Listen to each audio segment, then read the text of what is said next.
Morning, everyone. Before we begin, Carla and Catherine, should we give them 5 more minutes for people to join in, or we can start now? Coming off mute. Yeah, why don't we give 5 minutes? Maybe not 10, but 5 minutes. Make sure that people can, have a few minutes just to, get in. I know that it's, in the morning for you guys too. So, I think 5 minutes would be good. Kayla, what do you think? Yeah, that's perfect.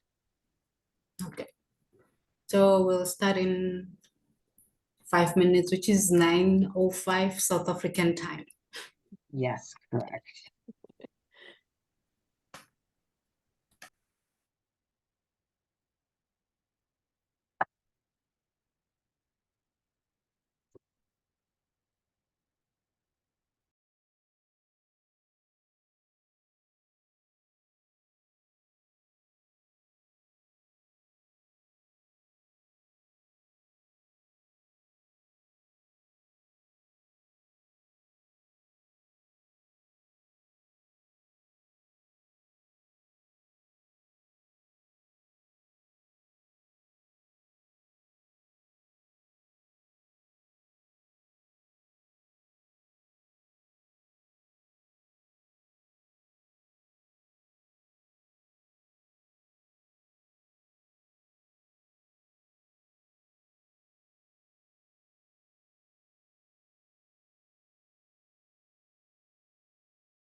Hey, good morning, ladies and gentlemen. Welcome back to our day 2. May I remind you that this session is recorded and the material will be shared with you, which is the recording and the slides. They will be shared when we're done with both the sessions. Now I will hand over to our facilitators, Carla and Catherine. Over to you, ladies. Thank you so much. Since Kayla and I noticed that we have a few new folks on the line, we did just want to take a moment to reintroduce ourselves very briefly. Um, you can, read about us on the slide, but good morning. My name is Catherine. It's a real pleasure to be here for day 2 of our training. I am, a public financial management specialist. As we go along the training, feel free to ask us, things that come to mind. We also have a dedicated Q&A portion of every session at the end. So if you want to hold your questions, that's perfectly fine too. Yeah, we take questions in the chat. You can come off mute, etc. It's a pleasure to be here, and I'm looking forward to getting into it. Kayla? Yes, thank you, Catherine. So just to reintroduce myself, my name is Kayla Smith. My specialty is in organizational design and strategic communications, but I also have a specialty in financial management. Um, and so, yes, I'm really excited to be here as well. Thank you all for joining for day 2. And so before we get started, I just want to remind everybody of the schedule for today. So yesterday we did 4 sessions where we talked about an introduction and general overview for our PFM and accountability training. So then we went into an overview of PFM and fiscal policy. And then we talked about efficient domestic resource mobilization and ended with budget as a strategic policy tool. So today, a similar schedule as well. We'll have 4 sessions. First being providing goods and services through budget execution. We'll talk about audit, fiscal transparency, and accountability. We'll have a short break, another 10-minute break. And then we'll finish the day with PFM modernization and reform efforts. And then just a real quick course closure. So if you have any additional questions or thoughts or anything, a couple next steps, we'll talk about that then.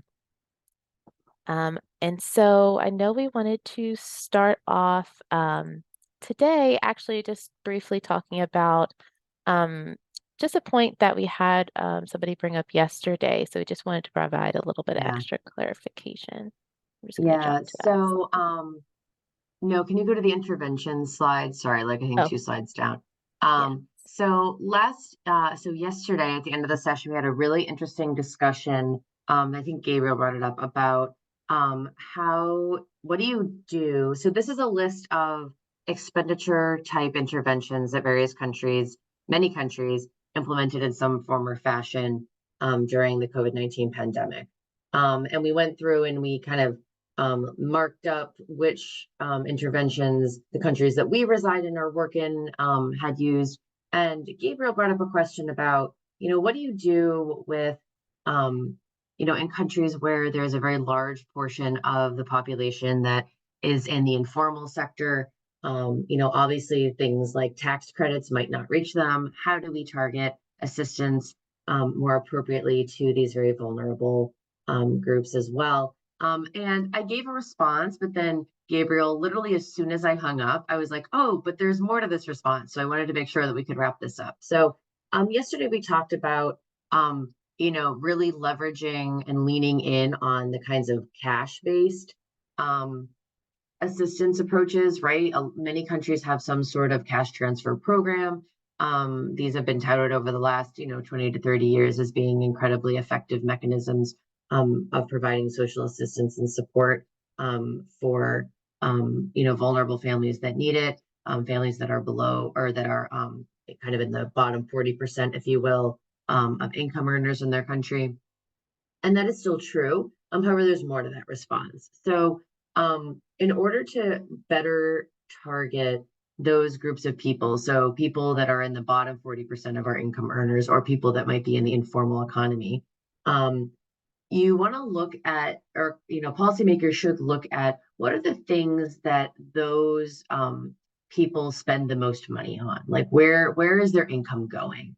And for, kind of one kind of generalization I think that we can make, and obviously there's different nuances in different countries, but kind of globally, we understand that people that are in the bottom 40% of income earners in their countries spend a disproportionate amount of their money on transportation.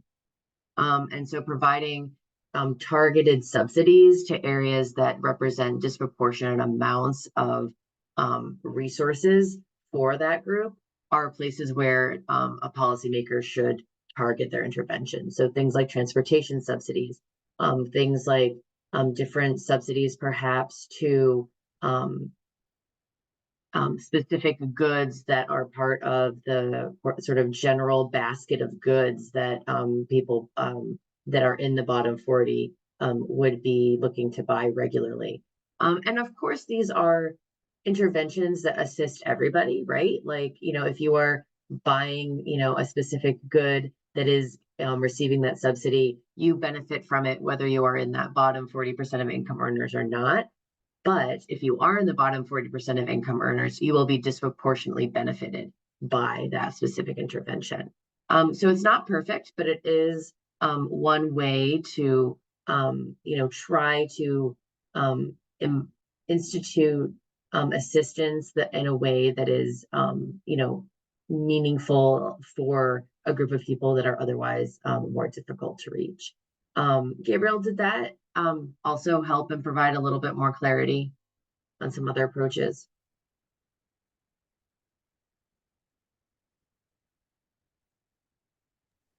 See a thumbs up. Oh, we see a thumbs up. Great. Okay, cool. All right, Kayla, take it away. Let's dive in for today. Okay, sounds great. So hi everybody again. Welcome to day 2 of our PFM and accountability training. So like I said earlier, we will resume with session 5, where we're going to talk about providing goods and services through budget execution. In this session, we'll explore where and how government policies and plans become actionable. So this involves procuring goods, services, and works to achieve the programmatic objectives, which are also outlined in strategic planning documents and the annual budget, like how we talked about yesterday. So we're looking to build upon that here. So our focus for this session, we're going to talk a little bit about the significance and process of budget execution. We'll discuss what a procurement system actually is. We'll also look at different procurement approaches, as well as we'll talk about how budget execution looks during emergencies. Okay, so looking at our framework again here, we can see that budget execution is another core element of PFM. And it involves the efficient allocation and spending of public funds to ensure that the government services and projects are delivered effectively and as planned. For instance, agile and effective procurement practices are important for successful budget execution. Really, it's because they allow governments to procure the necessary goods, services, and investments in a timely and cost-effective manner. And then effective cash management, as well as debt management and treasury function, are also key elements of PFM. They really ensure that the government operations are running smoothly and that there's sufficient cash on hand to meet any financial obligations. It's obviously very important.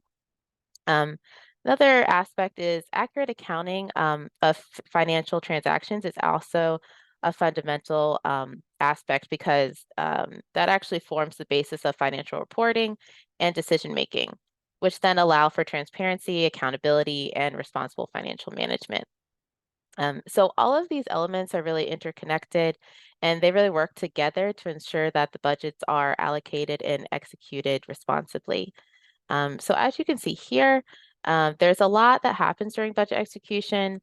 And then unfortunately, due to time constraints that we have, we'll be focusing most of this discussion on procurement.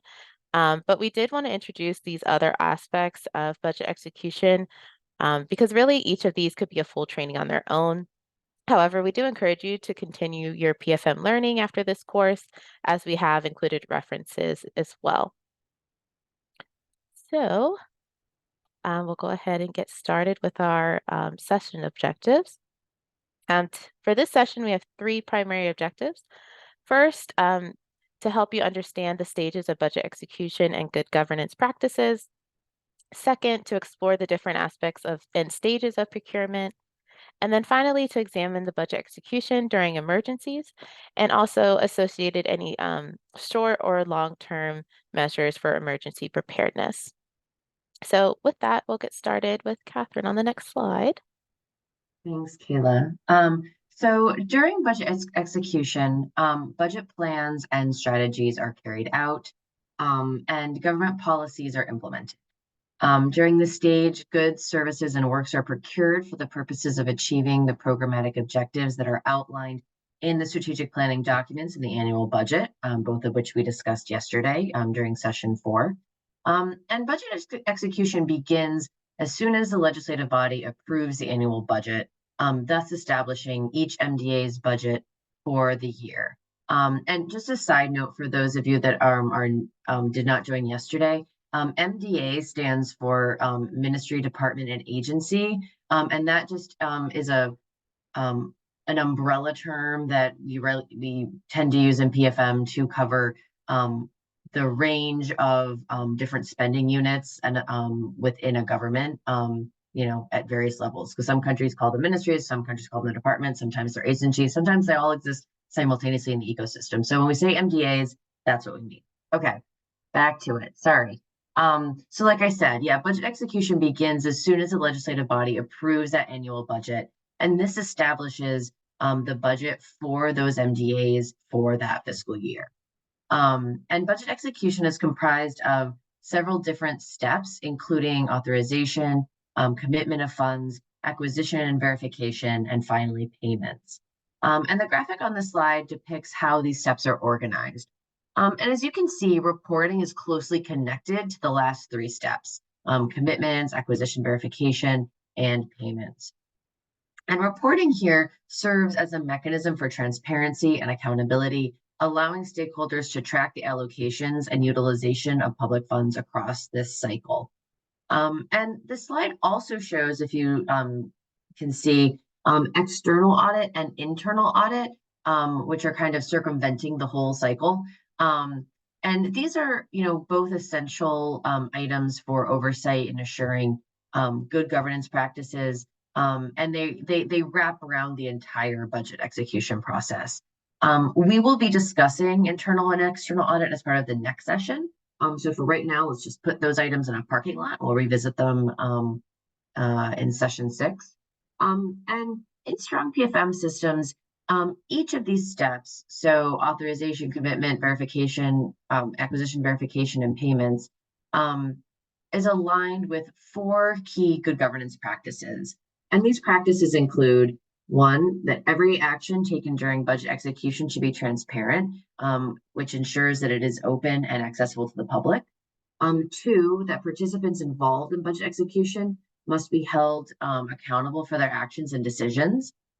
3, that every action must be properly documented and reported, providing a clear trail of how public funds are used. And lastly, that budget execution actions are subject to independent, professional, and unbiased audit and review to maintain integrity of the process. So now with that overview of budget execution, I do want to jump in to our primary focus for this module, which is specifically the procurement system. And a procurement system is the cornerstone of budget execution, as it enables the acquisition of goods, services, and works that are necessary for government operations, that are necessary for service delivery, that help implement investment programs, and really play a pivotal role in the responsible allocation and execution of public funds. Government procurement is a significant component of most countries' economies, which often represents up to 15 or even 20% of GDP. And I think that stat really highlights why transparency, efficiency, and value for money are such important topics when we discuss procurement. And independently of the procurement approach that is being followed or what is being procured, procurement processes tend to typically consist of these 6 basic key steps. And I'm sure that many of you on the call are at least familiar with most of these, but we'll walk through them quickly. The first of these is the requisition request. So user MDAs initiate a process by specifying their requirements in the form of a requisition, and they submit these documents to the procurement unit. Second is bid solicitation. The procurement unit selects the most suitable procurement methods based on the regulation and value for money consideration, and then issues a notice for bidders. The third step is the bid evaluation. So a tender committee assesses and selects a successful bidder, considering both what the MDA specifies that they would like to procure, as well as value for money principles. Fourth step is contract negotiation and signature. So negotiations with a chosen bidder are important as they help ensure that there is alignment on the terms of the contract, that the bidder understands the specifications, and there's agreement on the delivery schedule for those, whether it's goods or services or works. Fifth, contract management. This is very important. And, contracts of all sizes require monitoring, but larger or longer term contracts require ongoing oversight, periodic review, and performance monitoring to ensure compliance with contract requirements. And then lastly, verification. After the delivery of the goods or the services, or after the project is complete, verification helps confirm that everything aligns with agreed upon contract specifications. So, and when it comes to a country's procurement system, different approaches or institutional arrangements may be employed. Either centralized approach or a decentralized approach. On one end of the spectrum, centralized, other end of the spectrum, decentralized. And in centralized procurement, a centralized procurement unit is responsible for procuring the goods and services for all central government MDAs, and possibly even the subnational level MDAs as well, depending on the country. And the centralized procurement unit may be an independent body, or it could be based within the Ministry of Finance itself or as an affiliated organization. And under a centralized procurement system, MDAs may still have some autonomy to purchase small items through direct shopping if those items fall under a specific threshold that is determined by law. But in general, procurement is handled centrally. In a decentralized system, however, MDAs procure their own goods and their own services. And of course, like anything, each of these institutional arrangements has its own set of advantages and disadvantages. In a decentralized procurement system, procurement tends to be more flexible and more able to respond quickly to MDA procurement demands. Plus, there is no heavy upfront investment to implement this approach. Additionally, a centralized system, would allow for greater uniformity and control of procurement. A centralized system would reduce costs and allow for leveraging of more economies of scale through bulk purchases. And under a centralized approach, public servants would have probably more specialized expertise in procurement. So pretty much you're trading off some flexibility for perhaps ability to leverage economies of scale for greater expertise in procurement and greater uniformity and control. So beyond kind of this, range of centralized, decentralized, a more common approach tends to be an approach that combines elements of each, both the decentralized and the centralized approaches. And an example of where a central procurement authority, so in a combined approach, one example of this might be where a central procurement authority would set up and monitor the procurement regulations within each MDA. But each MDA on their own would still have their in-house procurement unit that handles day-to-day procurements. So in that regard, the central procurement entity serves as more oversight and regulatory function, and the MDAs themselves have that operational day-to-day procurement function. Under such an approach, national regulations may dictate that procurement over certain monetary thresholds will still require sign-off of both representatives from the MDA as well as somebody from the Central Procurement Authority. But really, regardless of the arrangements, it's important for government to maintain an appropriate national level procurement regulation. This includes things like a public procurement law, as well as for the MDAs themselves to maintain their own policies and procedures that incorporate this national legislation, but also provide more detailed guidance to their staff on their specific roles and responsibilities in the procurement process. And we can see a blending, if you will, of these institutional arrangements in the example of Zambia, which we mentioned at the bottom of the slide. And Zambia underwent significant changes to their public procurement institutional arrangements starting in 2012. And prior to 2012, procurement had been managed by the Central Zambia Public Procurement Authority, but those reforms of 2012 led to a decentralization of the procurement authority to the MDAs. But under this reform, the Central Procurement Authority continued to oversee regulations and provide training for best practices across the MDAs. And although this reform process in Zambia has been incredibly successful in terms of helping them adopt leading practices, such as through laws and policies, systems, and structures, we do know that there's still more work that needs to be done in terms of strengthening the human capital within the MDAs to improve procurement performance. And this, of course, is not unusual. Really ensuring that proper skill sets and expertise exist within each of the MDAs to successfully implement such a decentralized approach is critical. And often that human element, the human capacity element of all reforms, not just procurement reforms, tends to take the most time in general. So now let's discuss some common mechanisms for procurement. Something that I'm sure that you've all heard about since we live in the 21st century is e-procurement. E-procurement or electronic procurement is a modern approach intended to simplify and streamline government procurement processes by conducting them online.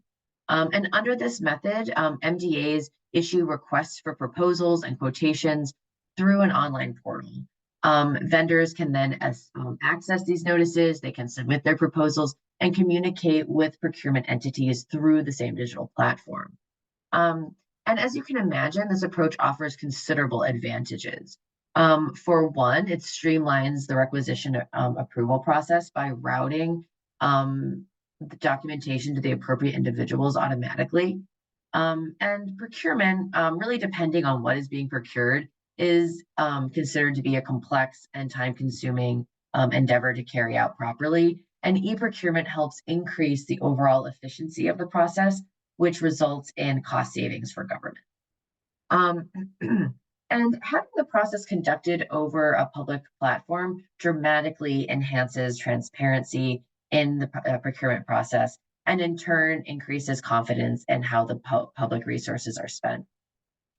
And e-procurement also allows governments to efficiently expand the pool of potential bidders. And this pool expansion might include international participants, but it more often than not also includes small and medium-sized enterprises and women-owned businesses. And increasing the bidder pool helps governments make better determinations on value for money, and it enables government spending to help generate economic growth by creating opportunities for businesses to compete for and do business with the government. And as I said earlier in this module, public procurement in several countries represents up to 20% of GDP. So there's really no question that public procurement has the power to stimulate local markets. And given its pervasiveness today, I'm sure that many of you have heard of or have a few examples in mind of e-procurement systems. One successful e-procurement example that I will highlight here is that of Albania. So here, procurement reforms were initiated in 2006 as part of the joint commitment between the Albanian government and the United States to combat corruption under the MCC Threshold Country Plan. And these reform efforts included upgrading the Public Procurement Agency's website to support tender document uploads. And as part of these reforms, the agency was empowered to act as a supervisory and training authority for all central and municipal government procurements.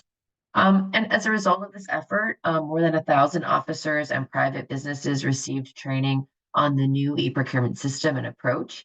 And this transformation led to 73 electronic tender awards, amounting to a total value of about $29 million, with over 6 bidders participating per tender just in the first 9 months of 2008. So, incredibly successful. However, there are some real important considerations that governments should think through as they are moving to implementing e-procurement. For starters, it may not be suitable for all countries at this time, as its feasibility really depends on the government's IT infrastructure, as well as the pervasiveness of internet access and computers amongst the potential bidder pool. So, these considerations don't mean no e-procurement ever. If you are in a country that has, relatively low IT infrastructure or bidders don't have ready access to the internet. But it does mean that governments should prioritize investments first in IT infrastructure and in expanding internet connectivity before mandating the use of e-procurement. Great, thanks, Kayla. And despite their benefits, procurement systems often face challenges, particularly in matters of integrity and efficiency. And given the large amounts of public funds used for government procurement, it is an area where particular vigilance must be maintained to avoid waste and corruption. And problems in the procurement system usually can be grouped into 2 categories. Poorly designed systems on one hand and poorly performing systems on the other.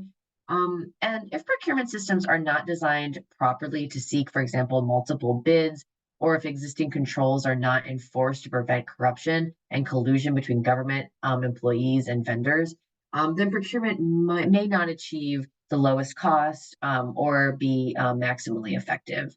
And a summary of some of these common challenges are, included on this slide. For example, weak controls is a considerable challenge, which can lead to inefficiency and potential misconduct.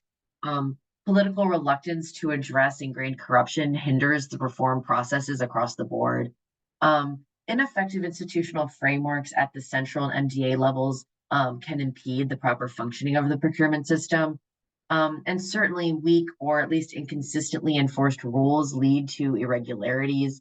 And insufficient or infrequent audits of procurement processes may allow irregularities to go undetected for a considerable period of time. Procurement staff's lack of technical knowledge and training can also result in poor decision-making on procurements. And lastly, mismanagement of contracts leads to inefficiencies and potential misconduct and reduces the value for money of a specific award. And, underlying all of these challenges is the need for transparency. So in order to improve an existing procurement system and minimize the impact of these challenges, several reforms can be introduced. Regulations, such as public procurement law, should be communicated to and well understood by MDAs and their procurement staff.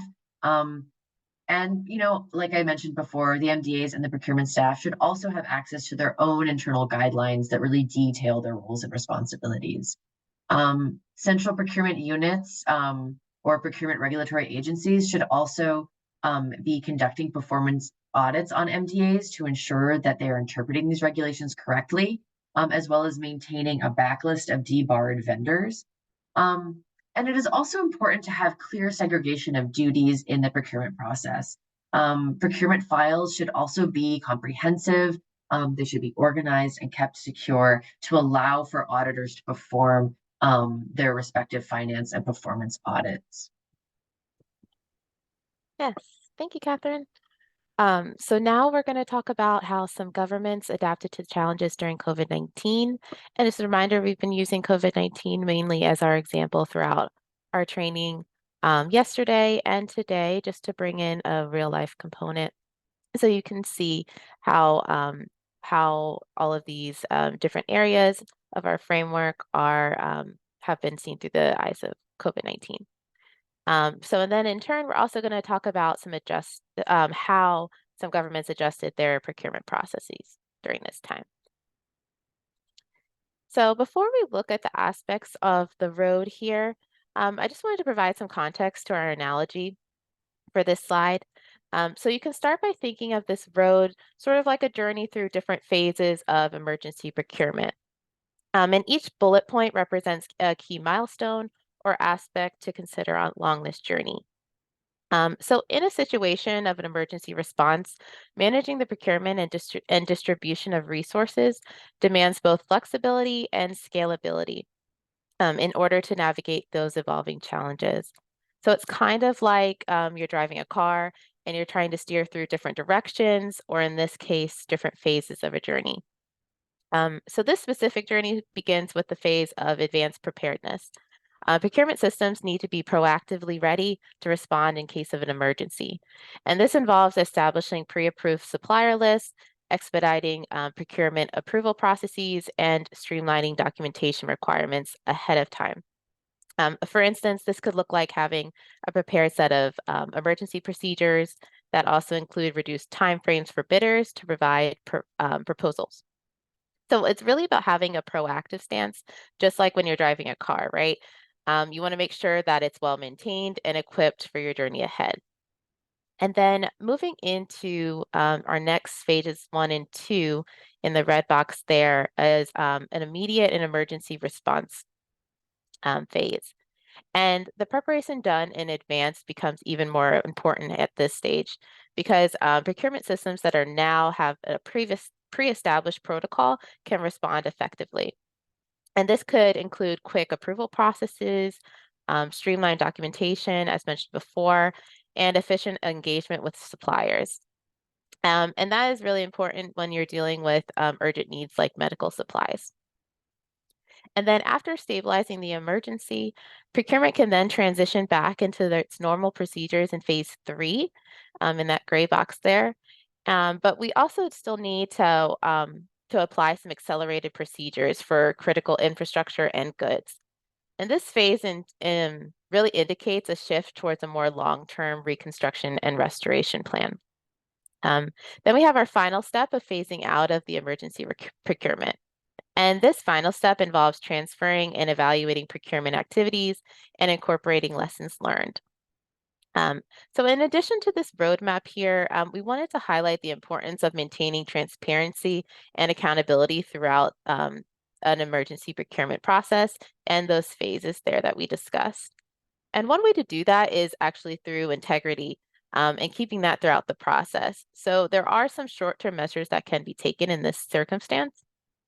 They're listed there on the left side in that circle, but a couple to name a few are maintaining and retaining documentation aligned with local law. Countries should also establish detailed guidelines on procurement strategies during various different types of crises. And so this could really look like specific protocols depending on the crisis. Also recommend a rigorous contract management practice. And this would involve in monitoring contracts closely, ensuring that suppliers meet their obligations, and then swiftly addressing any deviations or issues. Also, another measure that could be taken is putting further emphasis on contract management, like we just said, but leveraging existing collaborative procurement tools such as framework contracts. And it's also important to make all of the relevant information, including open data, readily accessible for transparency purposes and building trust with the public. And then lastly, you could set up a central price and supplier tracking system for key products and services. And this really helps to monitor the costs and ensure fair pricing during emergencies. And so if we look back at the road here, these short-term measures can be done during the first phase of that advanced preparedness. And this would really ensure that our car, or in our analogy here, the government or country, is not just ready for the road ahead, but they're also fully equipped to navigate any emergencies with resilience and integrity. So understanding the challenges and best practices and these real-world applications of procurement systems, especially during emergencies, is really essential for building strong operating systems. Okay, so as we finish session 5, we'll take a look at a few key takeaways. So first, we talked about how budget execution is an important phase where the government policies are translated into action. For effective performance in this phase, it really relies on authorization, commitments, reporting, payments, and acquisition. We also recognize that different procurement approaches often offer unique advantages and challenges. So decentralized procurement offers agility and promptness, but may lack economies of scale, while centralized procurement streamlines processes, but it also requires substantial initial investments and planning to ensure that procurements are timely. So understanding these differences will help us tailor procurement arrangements to their specific needs. And then lastly, procurement systems do play a very important role in emergencies like we just talked about to ensure efficient resource allocation. And especially during a crisis, countries usually resort to increased borrowing and vague procurement practices to finance their recovery efforts and rebuild their economies. So however, though, countries can respond better by employing both short and long-term proactive measures. So now we'll take just a couple minutes in case anybody has any initial questions or wants to share any thoughts. Yeah, We I'm have a looking at question. Gabe. Okay. Go ahead, sorry. No, I was gonna say we have a question from Gabriel. Yeah. Yes. Yeah, I'm I see. taking a look. So when we look on procurement under PFM, the emphasis is on purchasing goods and services, not the supply chain, making sure that procured items reach the intended final consumer. Yes. Public procurement is about purchasing the right things in the right quantities at the right time for the right people and monitoring that to ensure with a reasonable level of certainty that it gets there. Gabriel, did you want to expound at all on your question?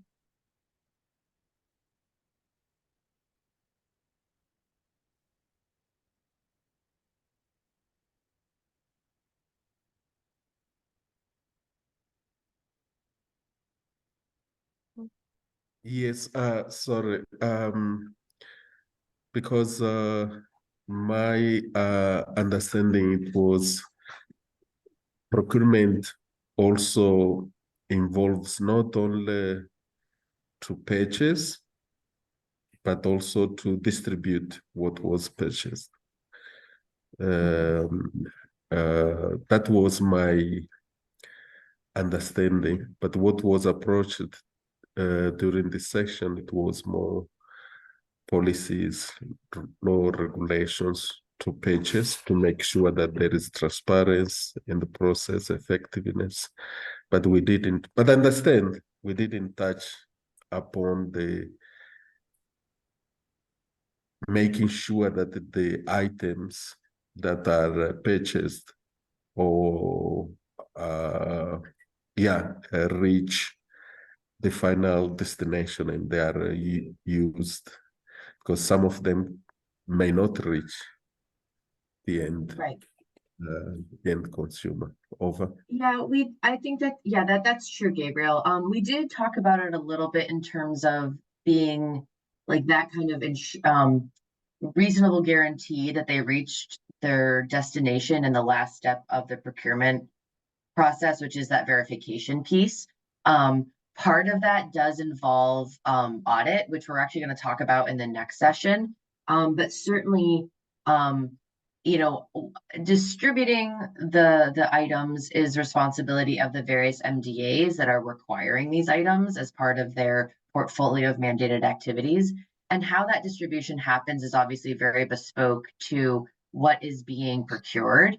But definitely in terms of some of those distribution items, those should also be included in internal like regulations and internal policies and guidelines from the individual MDAs. And we can talk a little bit more, we'll talk about audit a little bit more in the next session. But absolutely, that verification piece is very important. And actually, I would agree with you, Gabriel, that it is kind of an undervalued portion and one that is not really given as much due attention as it's needed. When you said supply chain, though, I thought you were talking about like during the pandemic when maybe government was trying to buy masks, but there were no masks. Like how do they manage that? But I understand the nature of your question.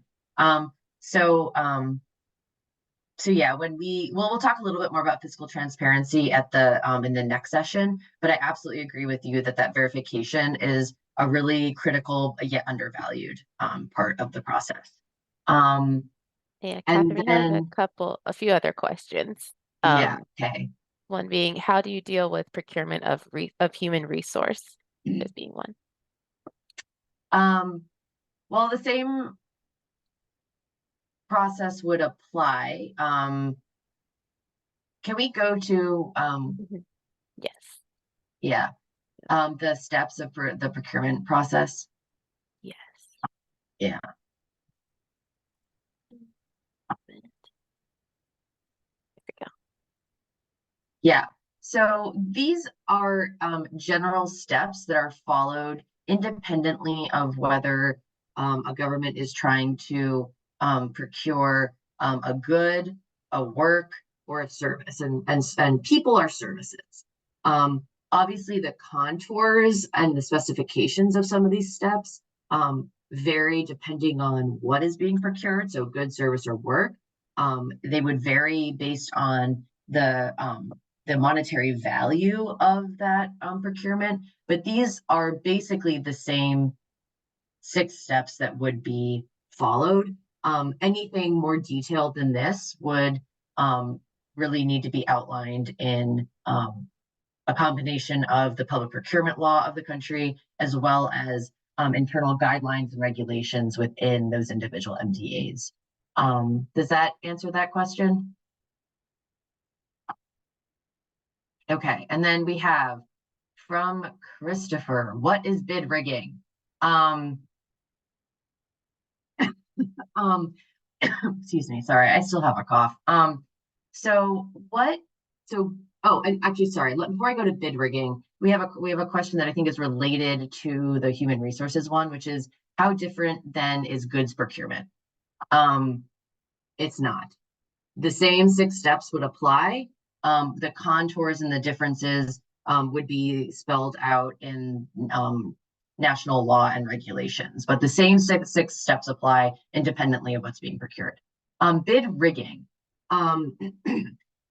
So bid rigging is it's a group, I would say, of improper procurement practices that result in a MDA or a procurement authority putting forth a procurement with the trappings of a legitimate process. So they perhaps follow these steps. Maybe it's posted even on their e-procurement website or platform, but the specifications that are being requested by the MDAs are really geared towards like a single either individual or a single business, so that once they do excuse me, do get bids, there's really only one bidder that could possibly be compliant with those specifications. And so it is a distortion of the procurement system. Christopher, did that help? I would also say that bid rigging can be very hard to catch because in most cases, the authorities that are undertaking that practice are following these steps. They are actually publishing via the e-procurement platform. Like they're doing the things apparently that appear to be in law. And so unless you have a very granular level of familiarity with what the MDA actually needs versus what they're requesting, it would be very hard to identify that is a practice that is perhaps or a procurement that is less legitimate than or there's some misconduct going on. And we're actually going to get into in the next session a little bit of some of those mechanisms that might help catch something like that. In case of emergency, step 6 procurement process needs to be respected, or we need to skip some? Yes, step 6 is, even under an emergency, step 6 is very important.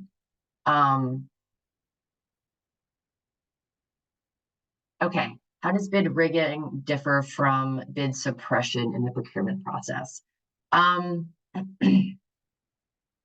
Well, I mean, I think they're related practices. Bid suppression is pretty much that you are it doesn't necessarily, it's not necessarily super different. It just means that you are in some form or fashion restricting the number of potential bidders that could be qualified. So for example, by having specifications that only one bidder could legitimately comply with is one way to rig a bid or to suppress possible bidders from the procurement process. Another way to do that would be to reduce the amount of time that bidders have to put forth their solicitations and their proposals. So that's one way to do it too. If you and that's easy to do, especially under emergency procedures, because the time frames for bidders to propose and provide quotations or their proposals to government is usually mandated in law. And those are, pretty widely respected time frames. But under emergency procedures, those timelines are considerably condensed. And so that can be one way of preventing people from, that might otherwise want to bid. Does that help, Christopher?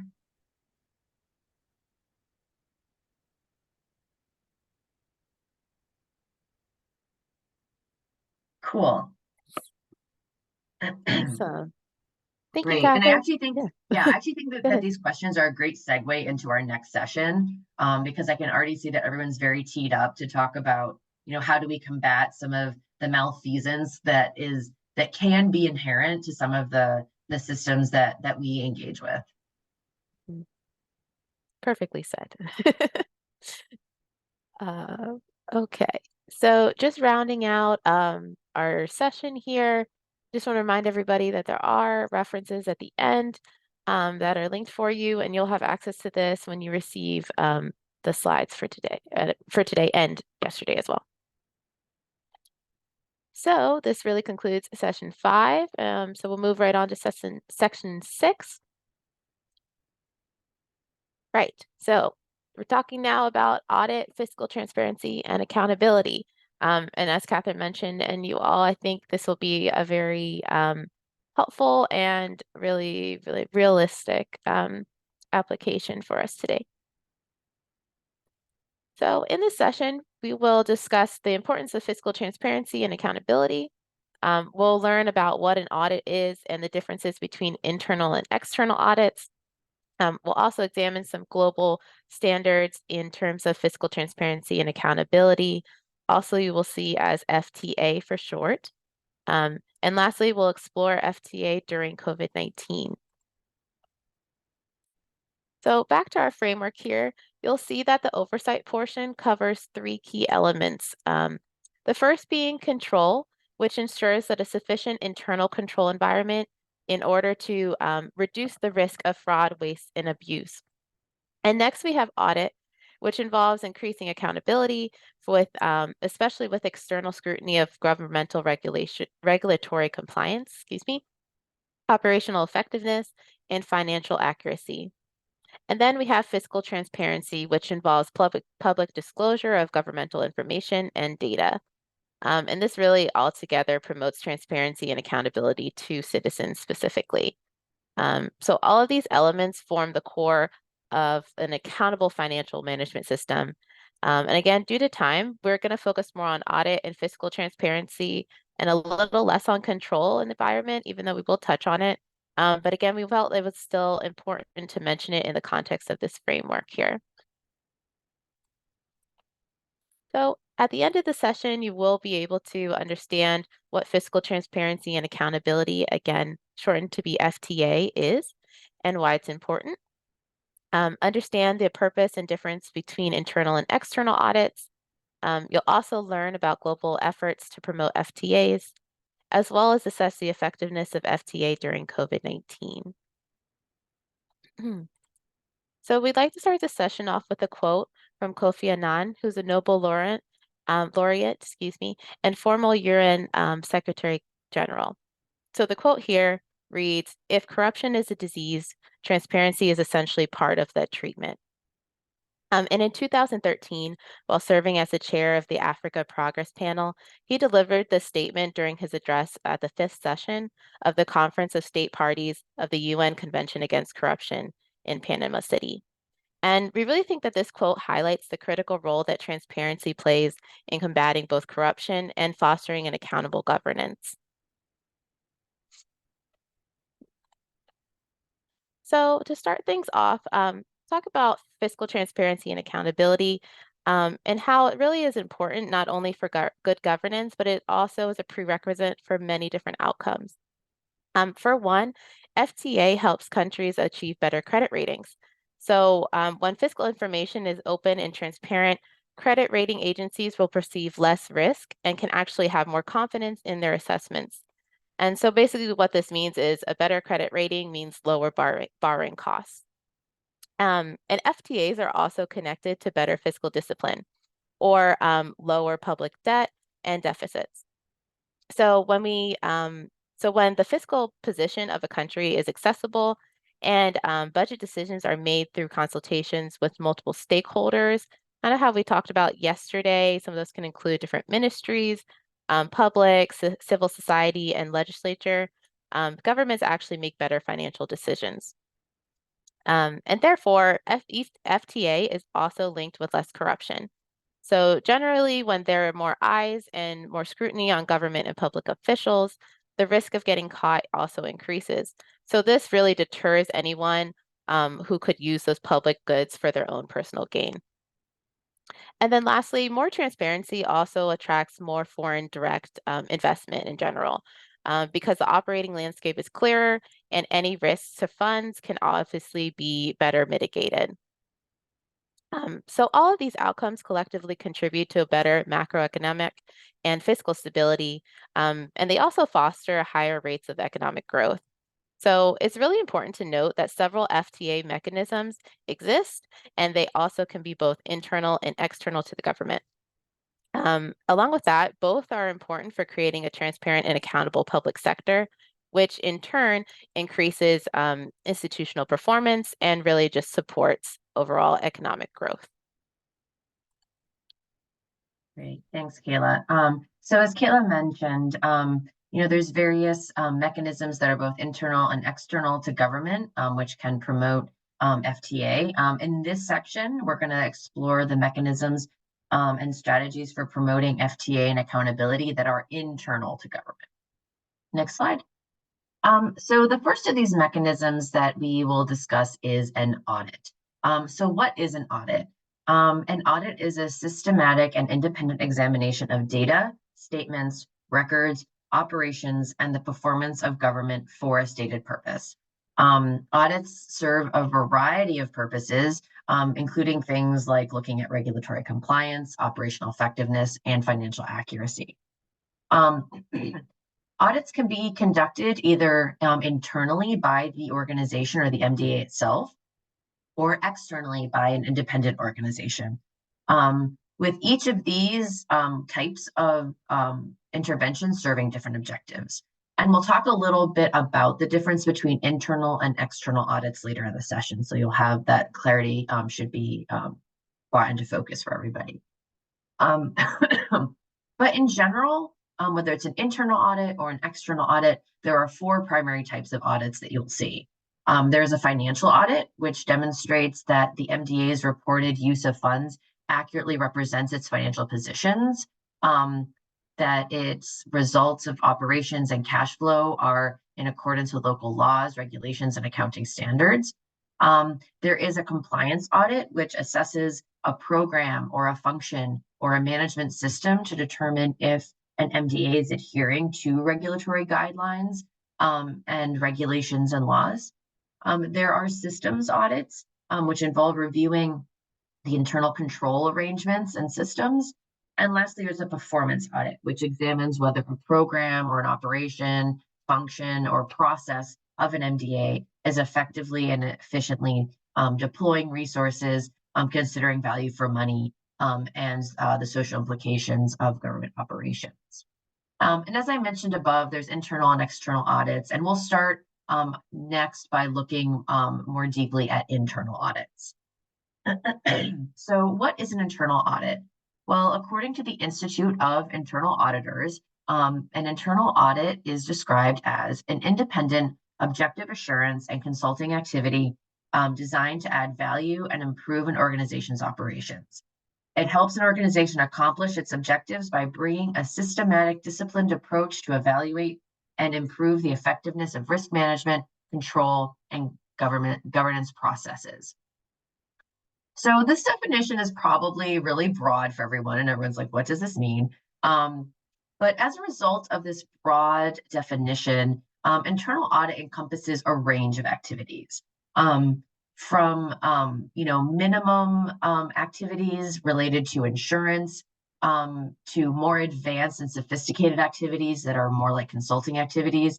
And we can see on this slide that the types of audits that we discussed previously, compliance audit and financial audits, for example, fall more on the assurance side of those audit activities, and audits like performance audits, systems audits, and risk assessment fall closer to the consulting side of things. And these activities collectively contribute to enhancing risk management, control, and governance processes within an organization. An internal audit is often referred to as the eyes and ears of management. And this is because they perform ongoing monitoring and evaluation procedures to assess whether the internal controls are functioning within an organization. So proper implementation of internal controls ensures things like orderly, ethical, and efficient operations, and ensures compliance with laws and regulations, as well as proper safeguarding of assets. And in the public sector, this also means focusing on accountability obligations to donors as well as to taxpayers. So some examples of items that internal auditors may review and the scope of their work may be things like, for example, assessing the tone and risk management culture of the organization. They may also look into the effectiveness and efficiency of internal controls, or the proper segregation of duties within specific processes. They could also look into seeing if proper authorizations for transactions were made, or they could look into safeguards over various inventory and asset programs. They may also assess the efficiency of processes and operations, or look into the accuracy of record keeping and documentation. So implementation of the internal audit function in the public sector can take two primary forms. And both of these arrangements have their associated benefits and limitations. In the first of these arrangements, we see that there is an independent board or arm of an external agency, such as an auditor general, that is responsible for the internal audit functions across government. And this is known as a centralized approach.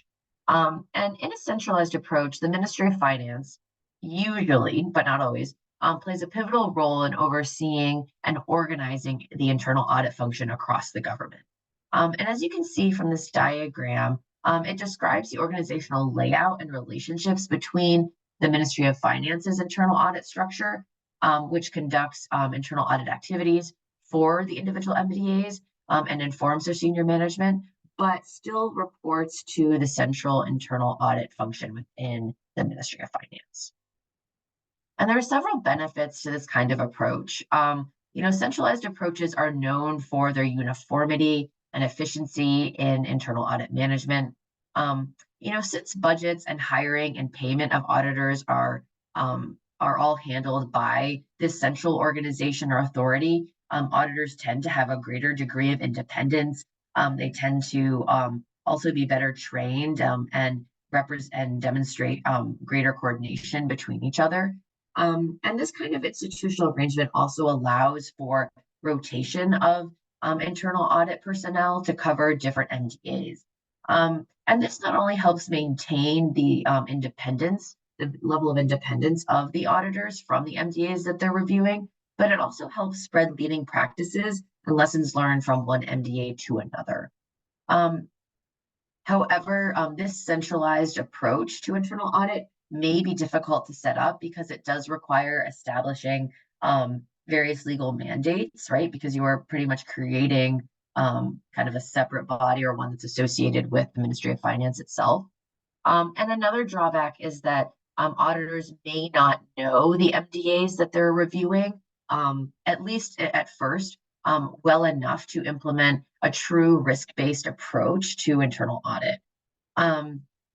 And as well, there's also potentially less coverage of each individual MDA under this approach, since auditors that reside in the Ministry of Finance's internal audit function may be asked to cover more than one MDA at a time. So their portfolio might, be 2 MDAs, 3 MDAs, might not be focused enough to really dive deep into and cover issues related to a specific MDA.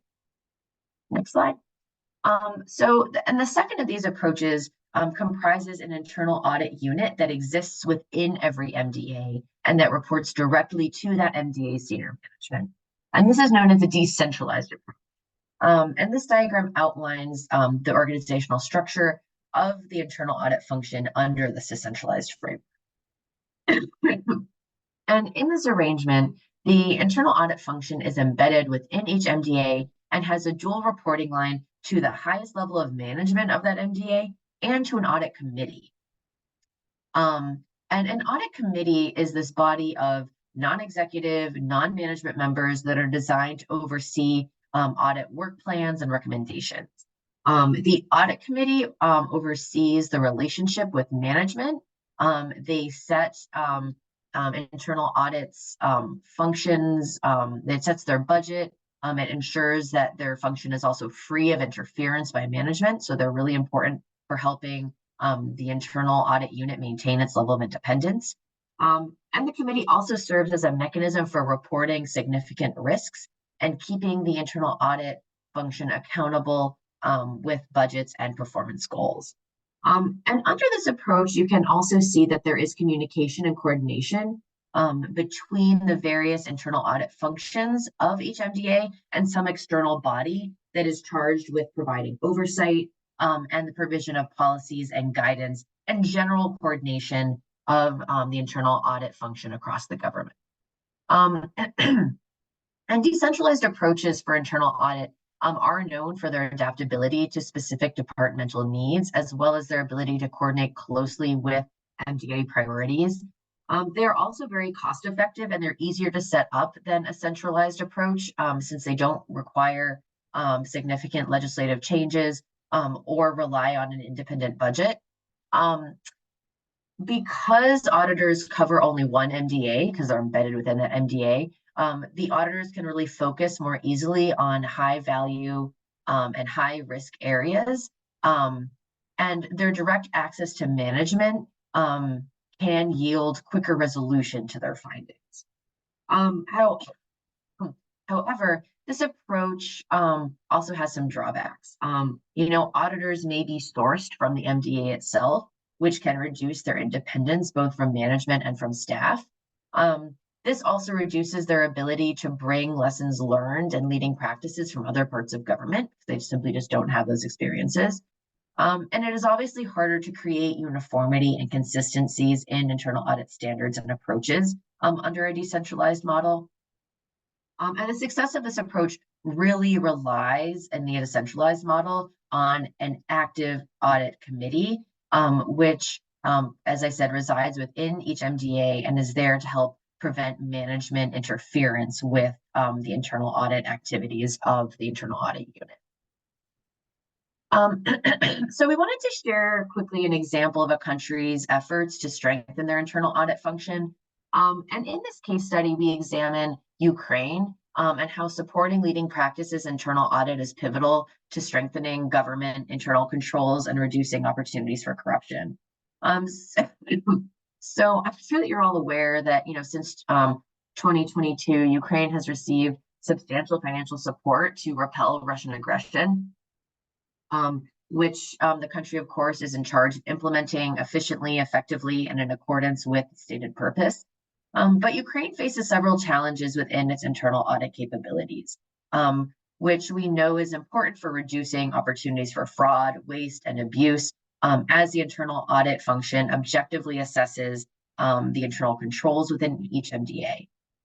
Ukraine has a decentralized internal audit model, and to give you a flavor of some of the issues with their current approach, Ukraine suffers, for example, from chronic understaffing in many of their internal audit units. Some MDAs, for example, only have 1 or 2 people performing internal audit tasks.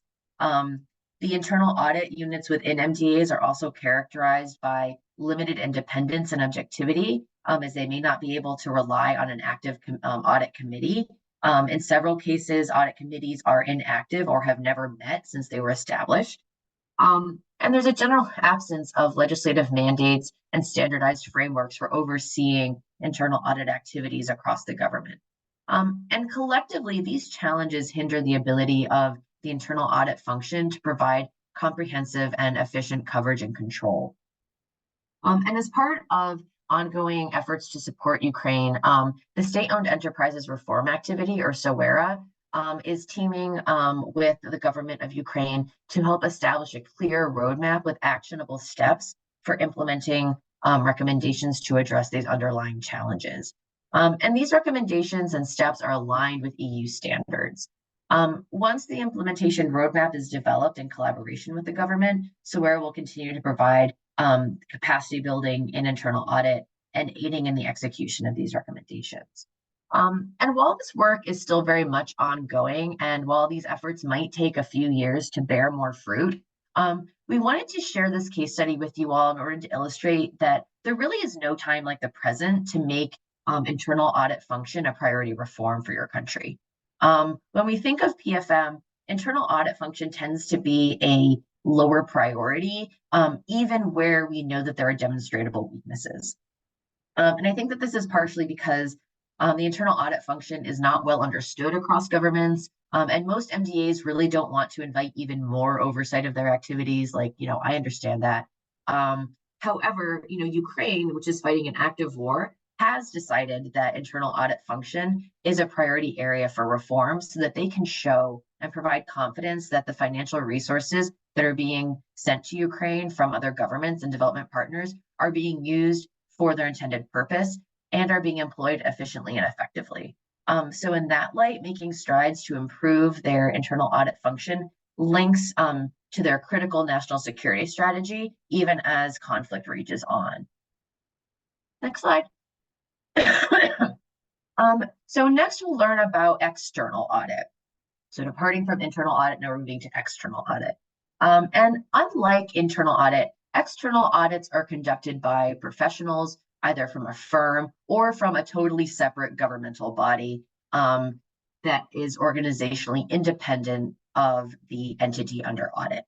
And an external audit has a broad objective of promoting financial transparency, accountability, providing assurance in operations and financial reporting to government oversight bodies. And although they are different, external auditors often do utilize the evidence and reports that are obtained from the internal audit function to assist them with their audit work. And audits for governmental bodies are often practiced under the guidance of the International Organization of Supreme Audit Institutions, or INTOSAI. Some of you on this call may have heard that name mentioned before, which is a worldwide affiliation of Supreme Audit Institutions, or SAIs as we call them. And their leadership provides what we call general standards in governmental auditing and international standards on supreme audit institutions. And good practice dictates that SAIs should belong to INTOSAI. And INTOSAI actually even holds conferences 3 times a year and regularly engages SAIs in developing countries. INTOSAI's papers and meeting results can serve also as very useful guides for both internal and external auditors in overcoming challenges that they face in their domestic environments.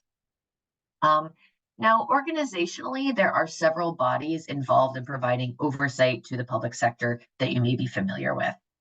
These include those supreme audit institutions that we were talking about, but it also includes financial enforcement bodies, ethics bodies, professional organizations, as well as legislative committees. And in this group, the SIs represent the primary responsible party for the external audit function. SIs are independent of the government and provide the highest level of external audit of all other government bodies in the country. SIs conduct financial audits to assess the reliability and accuracy of the MDA's financial reporting, and they conduct compliance audits to assess the MDA's compliance with its governing governing authorities. And these organizations typically take the form of what we call an auditor general and an auditor general's office, and they report directly to the legislative branch. They don't report to the executive branch. And they are funded totally separately from the executive branch. They're funded, they have their own independent budget. And this arrangement is important because it reduces undue influence of others in the audit process, and it prevents withholding of resources or the manipulation of audit scope. And audits themselves can be performed directly by SIs, or depending on what needs to be audited, they may be outsourced to a competent independent audit firm. And both internal and external audits face a range of common challenges as described on the slide. In terms of internal audit function, sometimes internal audits focus a little too heavily on compliance activities. The traditional model of audit often emphasizes compliance issues over the reviewing of performance in all aspects of government operations, which can be a problem. So moving from those minimal activities to moving to those higher, more advanced level audit activities can be a challenge. The internal audit function also can face interference from leadership. The executive branch or MDA leadership may interfere with the effectiveness of internal audits. And this can be done through factors like tone at the top, or even just lack of funding. If the internal audit function might not have its own independent budget. So resource constraints, or even imposing certain restrictions on audit scope. On the external side, we see that external audits tend to have a lot of complexity. The international standards can be complex and challenging to align with for local audit manuals and standards, and that level of complexity creates a challenge. Also, some legislatures may not fully grasp the financial benefit of funding a supreme audit institution or in adopting those international standards.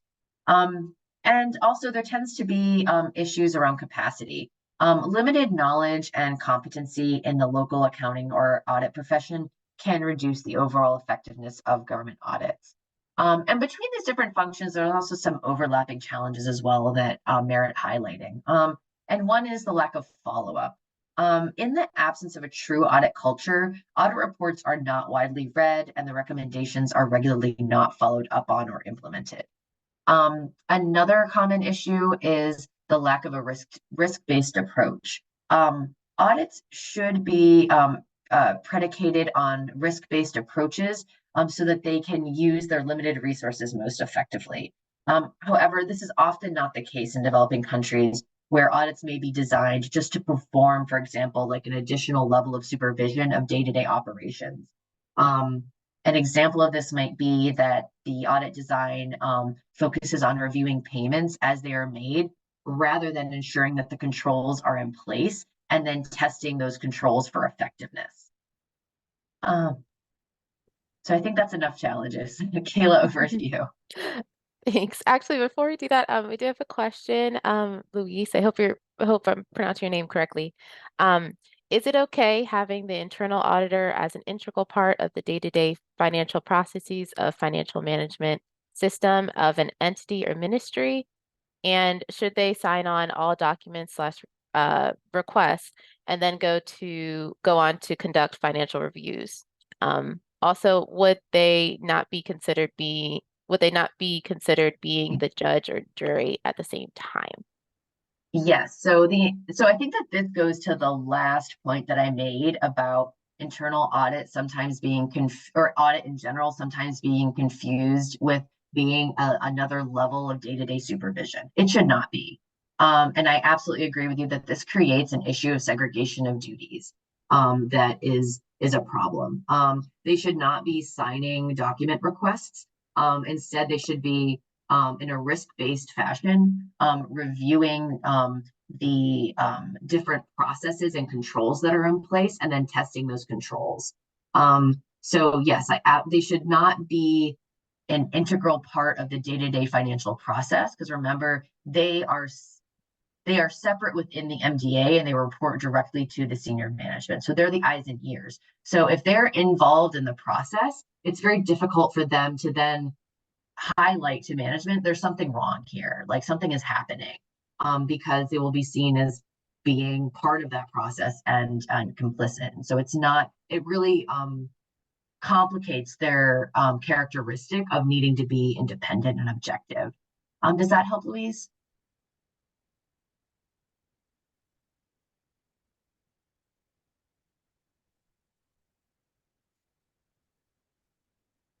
Yeah, and I think also Louise really hits on something that is I think just a very common issue, and that is that internal audit especially is not well understood.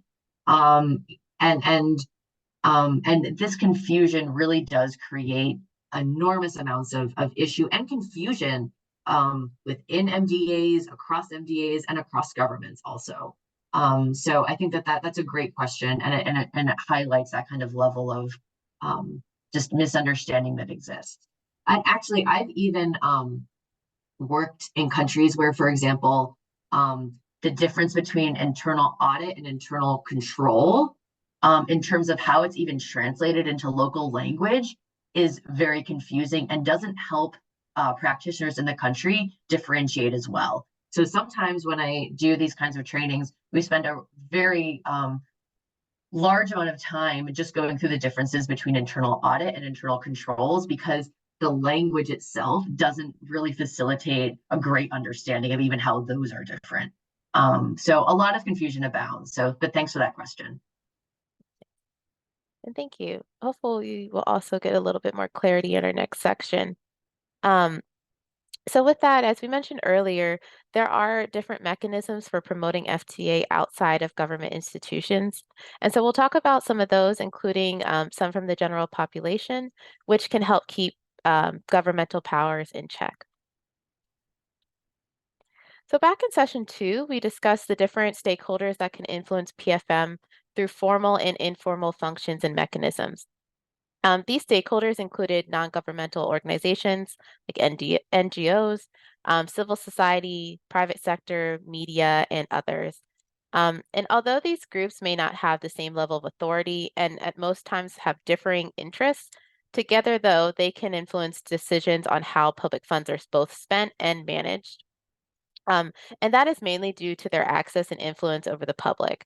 So traditionally, we do know that budgeting processes have been excluded from these stakeholders, but over the last 20 years, and especially more, they have become more prominent in analyzing and influencing the public budget preparation and execution.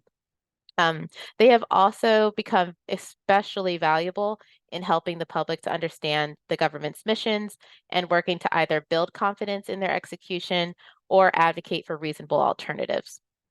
And things like civil society organizations or CSOs, engagement in public budgeting has given the public more visibility into especially those executive budgets that are presented to the legislature. And these organizations specifically are essential to monitoring the implementation process.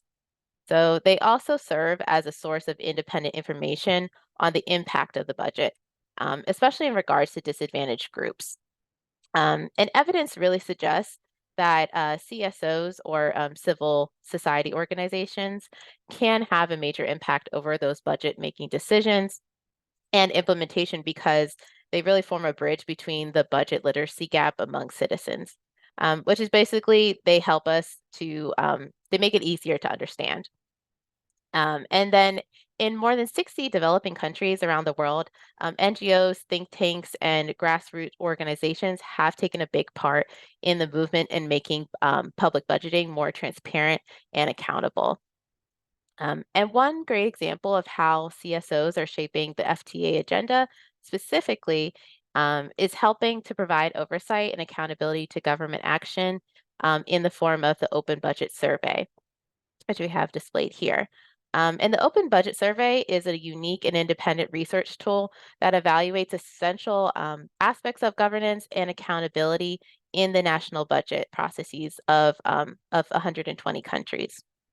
It assesses three important areas: public participation, oversight, and transparency.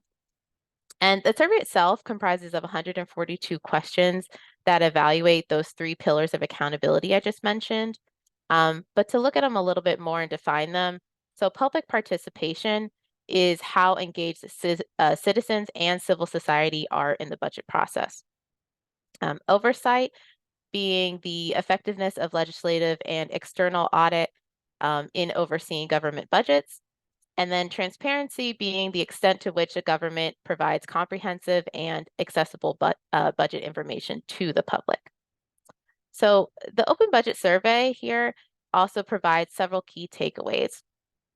Since 2008, transparency scores have increased by more than 20%, which is really great news because it demonstrates that the power of these kinds of FTA efforts are really instrumental. However, only about a third of countries provide sufficient information to understand how their budget addresses poverty. And then even more limited number of governments present their expenditures categorized by gender. And if you remember yesterday, we talked about gender responsive budgeting in session 4, and that's what kind of applies here. And then only 8 countries worldwide actually have a formal channel to engage their underserved communities in the budget process. But still, we find that the Open Budget Survey is a great tool. So we would like to hear from you specifically, and what areas do you think countries tend to score best in according to the Open Budget Survey? So I'm going to launch a quick poll just to get some thoughts before we move on to our next activity. So you should be able to see it now. And those areas meaning either public participation, oversight, or transparency. And which do you think that countries tend to score the best in?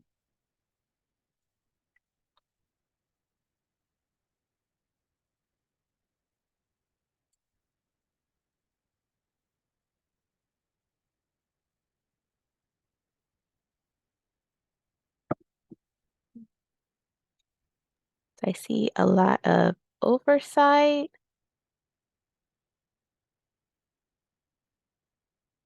Or oversight. Interesting. Nobody thinks transparency. Yeah. Okay, one person thinks transparency. Okay, interesting.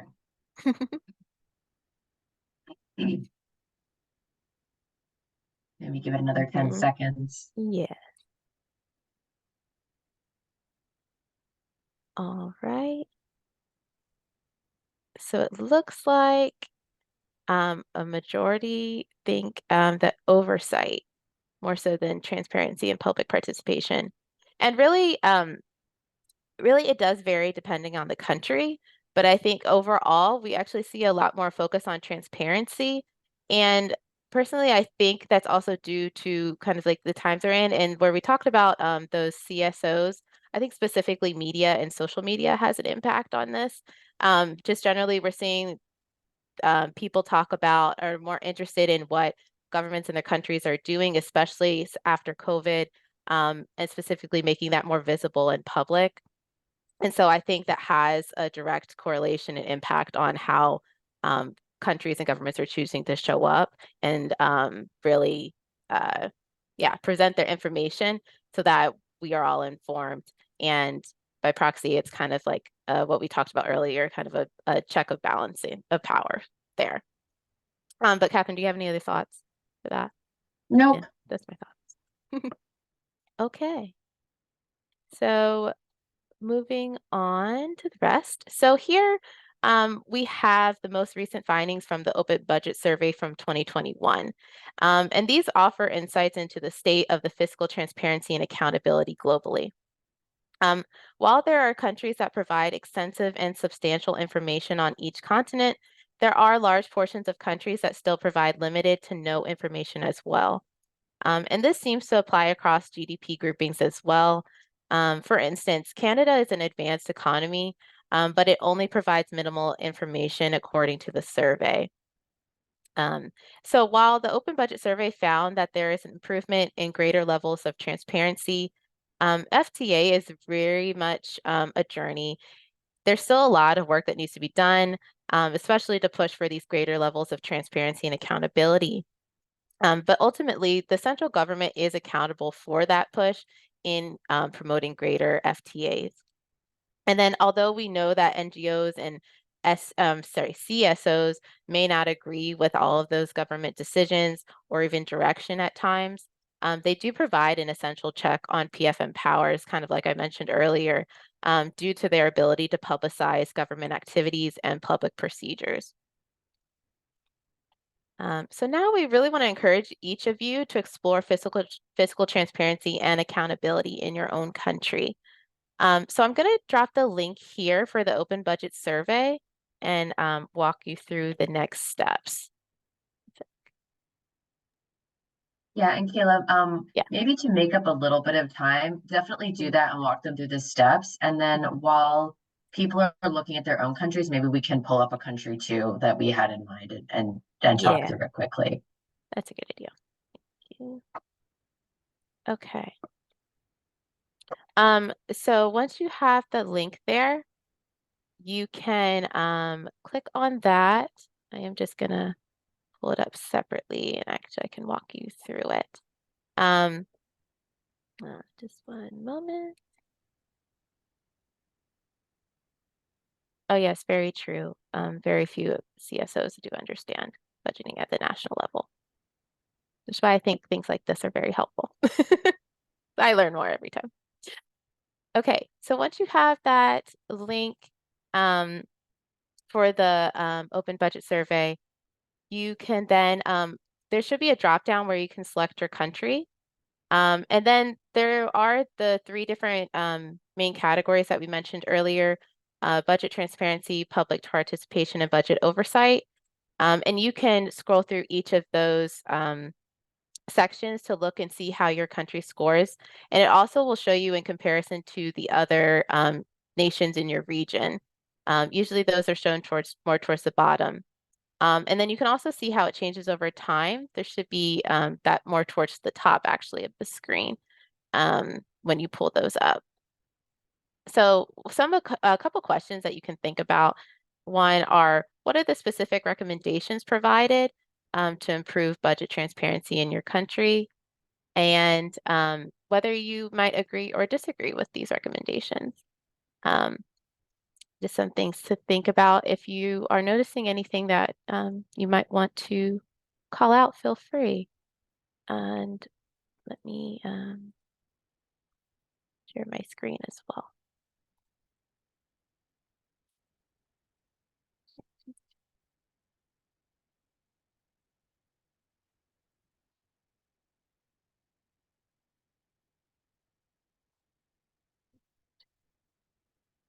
Okay, you should be able to see this by now. Oh, and I see. Do we see? Oh no, somebody's country isn't listed. Oh, yes, and I did mention there are only 120 countries currently included in the assessment. So obviously there's definitely room for expansion there. Since Liberia has 6 out of 10, in which category was that? And then it said, I strongly agree that more participations are required. Exactly.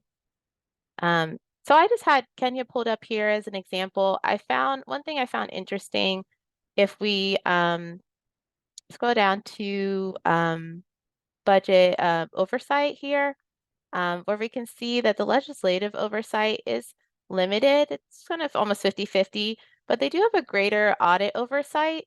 And I think that kind of contributes well if we look at transparency, especially over time, because one of the things I found was really helpful and noticed some difference between countries is how the transparency scores changed over time. And for a lot of countries, I observed that, in 2019 to 2021, right as we're coming into COVID and the pandemic, those numbers started to drop. But for Kenya, it kind of remained consistent and actually went up slightly, which I think reflects on how they responded during that time as well.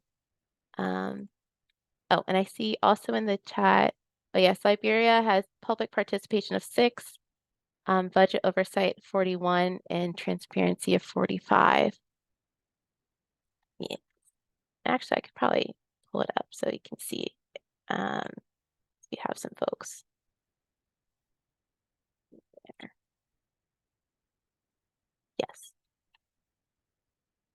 Yeah, and then we notice in comparison to some of the other countries around that region as well. And if you scroll down to the bottom, this is where you'll see some of the recommendations for improving those different categories. So especially like pilot mechanisms to engage the public during budget formulation, expand mechanisms during budget implementation to engage civil society organizations, like we just talked about, actively engaging vulnerable and underrepresented communities, especially important. Okay. So yeah, so I feel like this is a really good tool also to just kind of return back to as they continue to update it. Obviously, this is updated only through 2021.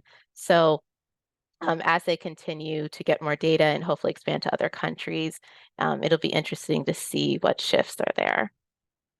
And now I'm going to switch back to our presentation. Okay.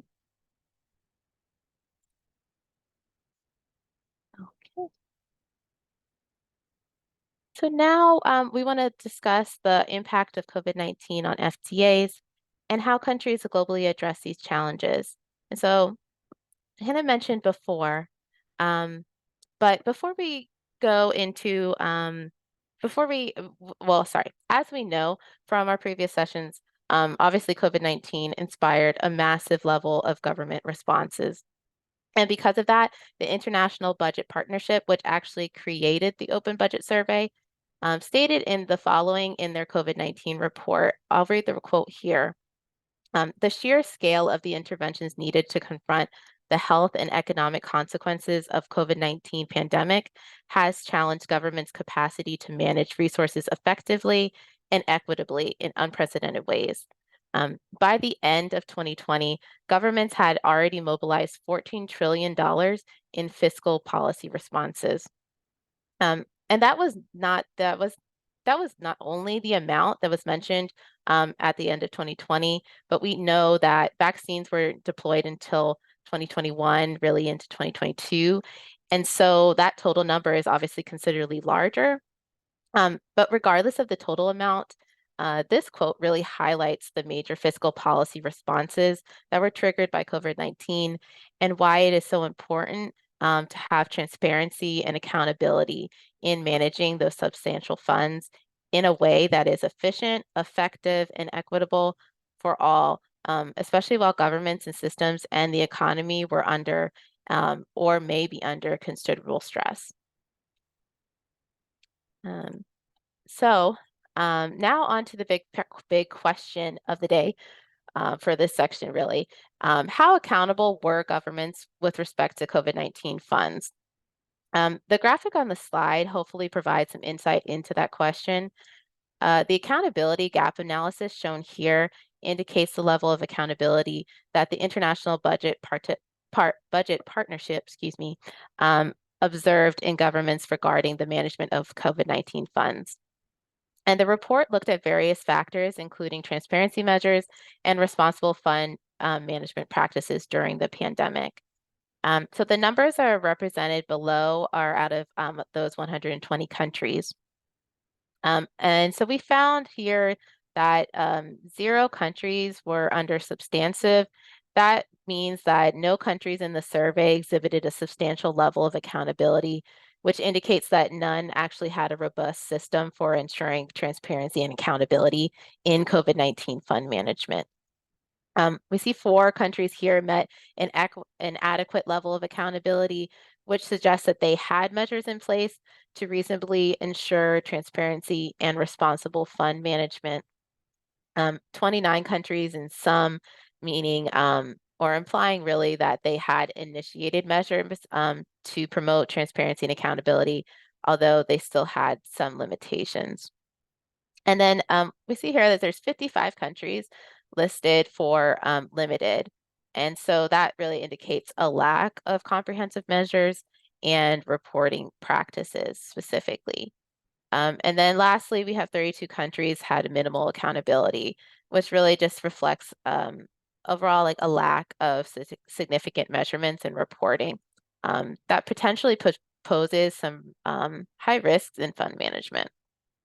And these results really illustrate the diverse range of accountability levels that we saw. In many cases, unfortunately, they're alarmingly low, but across countries during the pandemic, even among countries that scored high on the open budget survey obviously fall into here. So furthermore, this COVID-19 report from the International Budget Partnership highlighted many key findings and lessons learned as a result. We highlighted 3 lessons learned here. The first being that governments failed to adopt key measurements to enhance accountability. Around 50% of the surveyed governments published little to no information on actual versus planned spending and financing, and also performance. So this lack of transparency made it challenging to assess the effectiveness of government actions. And additionally, in most countries, almost 65% surveyed had very little information that was published about the introduction and use of simplified pandemic-related procurement procedures. So we know we focused a lot on procurement before. That kind of comes into play here. And this lack of transparency made it difficult to assess whether governments were obtaining value for their money in their purchases of things like medical equipment and other goods and services. Lesson number 2, the role of legislatures were limited. So in nearly half of the assessed countries, governments introduced fiscal policy measures through executive decrees, bypassing the usual legislative approval processes. And this really limited the oversight role of that legislatures have in crucial financial decisions. And then lesson 3 here, decision-making included very little or no input from the public, especially from those impacted by the crisis. So citizen participation in forming and executing of COVID-19 policy responses was virtually non-existent, excluding the public from having a voice in those decisions, especially on setting priorities during the pandemic. And it also deprived governments of contributions which could have greatly improved the effectiveness of their actions. So these lessons highlight why the need for enhanced transparency, accountability, and collaboration in managing various crises is so important. So as we conclude the session again, just a few key takeaways. First, it's essential to recognize that FTA should not be viewed as a mere cost, but rather as a valuable investment. Studies have consistently shown that countries with strong FTA frameworks tend to perform better across various metrics. And these benefits, as a reminder, include credit ratings, improved fiscal discipline, reduced corruption, and increased foreign direct investment. Audits, also both internal and external, are important for promoting transparency and accountability, especially within government. While internal audits may help MDAs enhance their operations and governance, external audits do play a critical role in fostering transparency and accountability, and also provide a check on the executive branch of government. So the 2 types of audits do complement each other though, and their insights can be really invaluable in improving the effectiveness and efficiency of government programs, as well as functions, and not to mention just reducing fraud, waste, and abuse in general. So lastly, in times of crisis, times of crisis can actually serve as moments of innovation. So the challenges brought on by COVID-19 really prompted governments and organizations to rethink their approaches and accountability and citizen participation in ways that I don't think we would have thought of before. So for many new programs and lessons learned had emerged from during this period. And these innovations provided valuable insights and practices that can be carried into the future to enhance transparency, accountability, and overall an effective PFM system. So please remember that FTA is a journey, not a destination. And these lessons and mechanisms that we've explored today can really shape a more transparent and accountable government globally. So we'll just take a quick moment to share your thoughts, or if you have any questions, feel free to also put it in the chat. I know we talked about a lot.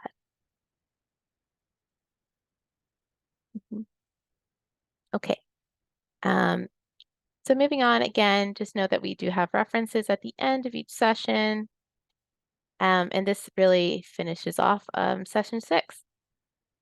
So now we're going to take a 10-minute pause, just break if you need to take a minute to grab a snack or just, stretch your legs, walk around. But please make sure to return on time. That would be, let's just return at the hour mark. So it's No, Kayla, let's return at 55. 55. Yeah. Oh, sorry. Yes, We're running a my little math. bit behind. Sorry. Yeah. My math. Thank you. Yeah. 55. 55, guys. Yes. We're running a smidge behind because we had to start a little bit late, and we want to make sure that we can try to get you guys out on time. So we'll resume promptly at the 55 mark. Yes. Thank you. See you at whatever hour 55. Depends Yeah. on your time zone. Different time. Yeah, I don't dare try to do that math at this hour. Well, I just tried and it didn't work. Right, exactly. So I'm like, insert hour and then just 55 minutes. See you guys in a few.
Yeah. Alrighty.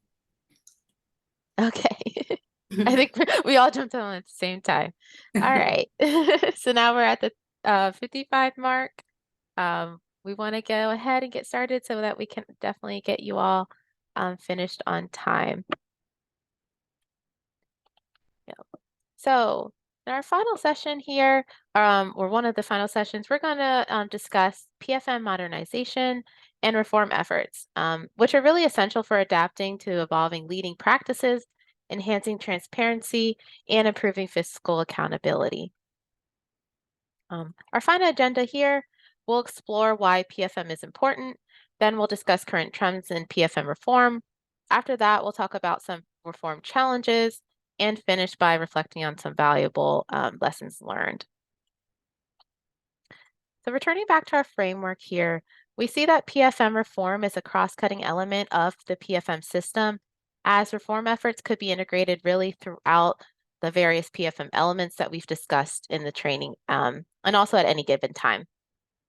So PFM reform can really help to address any existing gaps in the PFM system and the government reform priorities in general. So by the end of the session, you will be able to understand the critical role that PFM reform plays in enhancing governance and fiscal accountability. You will become familiar with the current PFM reform trends. And lastly, we'll reflect on the challenges and insights gained from previous PFM reform experiences to inform future reform efforts. So let's begin with our exploration of PFM reform by understanding again, what is it and why does it hold such importance? PFM reform refers to the systematic improvement of government financial processes.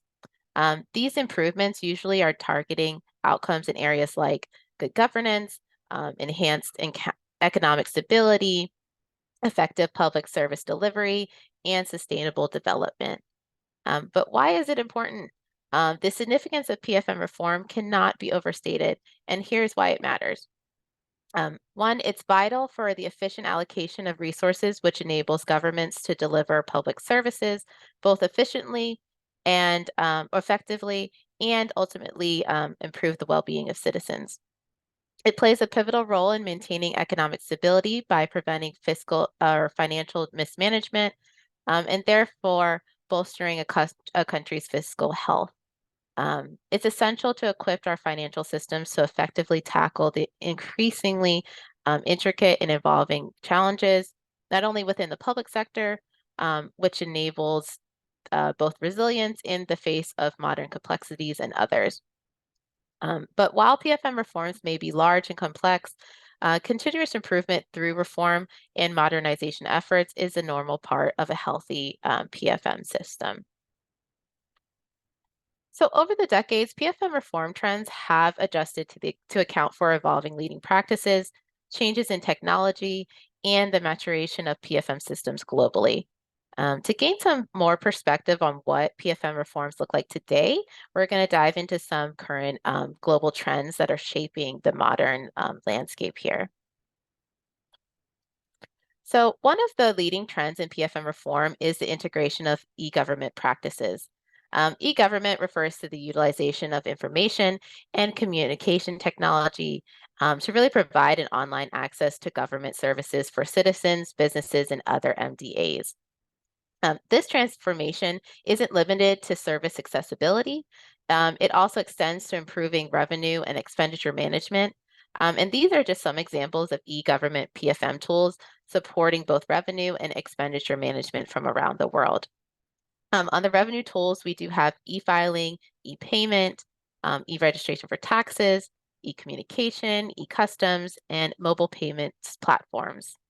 On the expenditure tool side, we have e-government procurement, which we just spoke about in session 5, e-sourcing, e-tendering, e-registration of government suppliers, e-invoicing, as well as e-payments.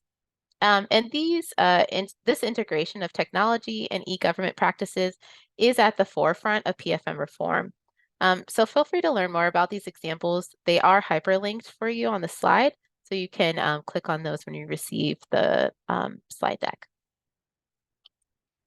So if you feel like e-government is pretty widespread today, you're definitely right.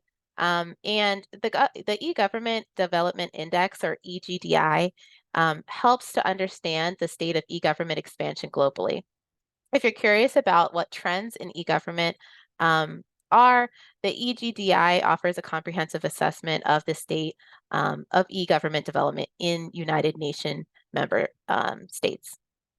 So EGDI goes beyond just evaluating website development patterns. It also incorporates, accesses to different characteristics like infrastructure and population education levels. And this here provides a holistic view of how a country utilizes information technologies to not only enhance access, but also inclusion for its people. The index is composed of 3 different dimensions for measurement. First is provision of online services. Also, there's telecommunication connectivity and human capacity. The EGDI, which the UN started publishing in 2003, actually showcases that the increasing adoption of e-government services can really help us appreciate the dynamic nature of e-government development, as well as it's important to know that the index has evolved continuously since its inception and since it was created to adapt to the changing landscape of e-government, as it is currently always evolving, I should say.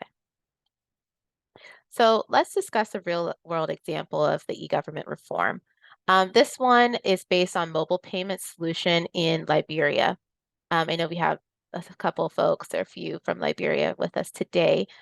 So hopefully you have already heard of this, but it was supported by the USAID's Revenue Generation for Governance and Growth, or RG3 for short. And then in 2018, the RG3 initiative collaborated with Liberia's tax administration to design a mobile payment solution, also known as M-Payment. This solution was created to facilitate both tax and non-tax payments and was successfully piloted in 5 MDAs. Following the successful pilot, this initiative expanded to 8 additional MDAs, and it now covers more than 50 fees charged by various government agencies, which really make it a comprehensive tool for financial transactions through the Liberian government. And these fees include a wide array of government-related payments, such as license and permit fees, customs and import duties, service charges, and administrative fees. The adoption of M-Payment had a transformative outcome, specifically by improving efficiency and increasing transparency of government operations and interactions with citizens. It resulted in faster certification processes, reduced administration costs, diminished opportunities for fraud and corruption. It resulted in the full remittance of revenues going to the Ministry of Finance and Development Planning's central bank, specifically of Liberian accounts.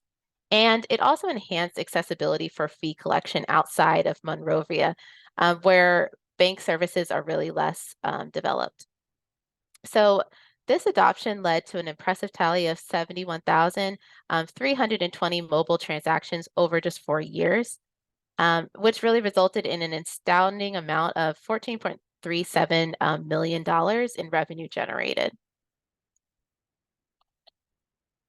So passing it on to Catherine. Great, thanks. So now moving on to reform area number 2, which is the financial management information systems, or FMIS, as you may have heard it called, which have been really a pivotal element of PFM reform over the last few decades.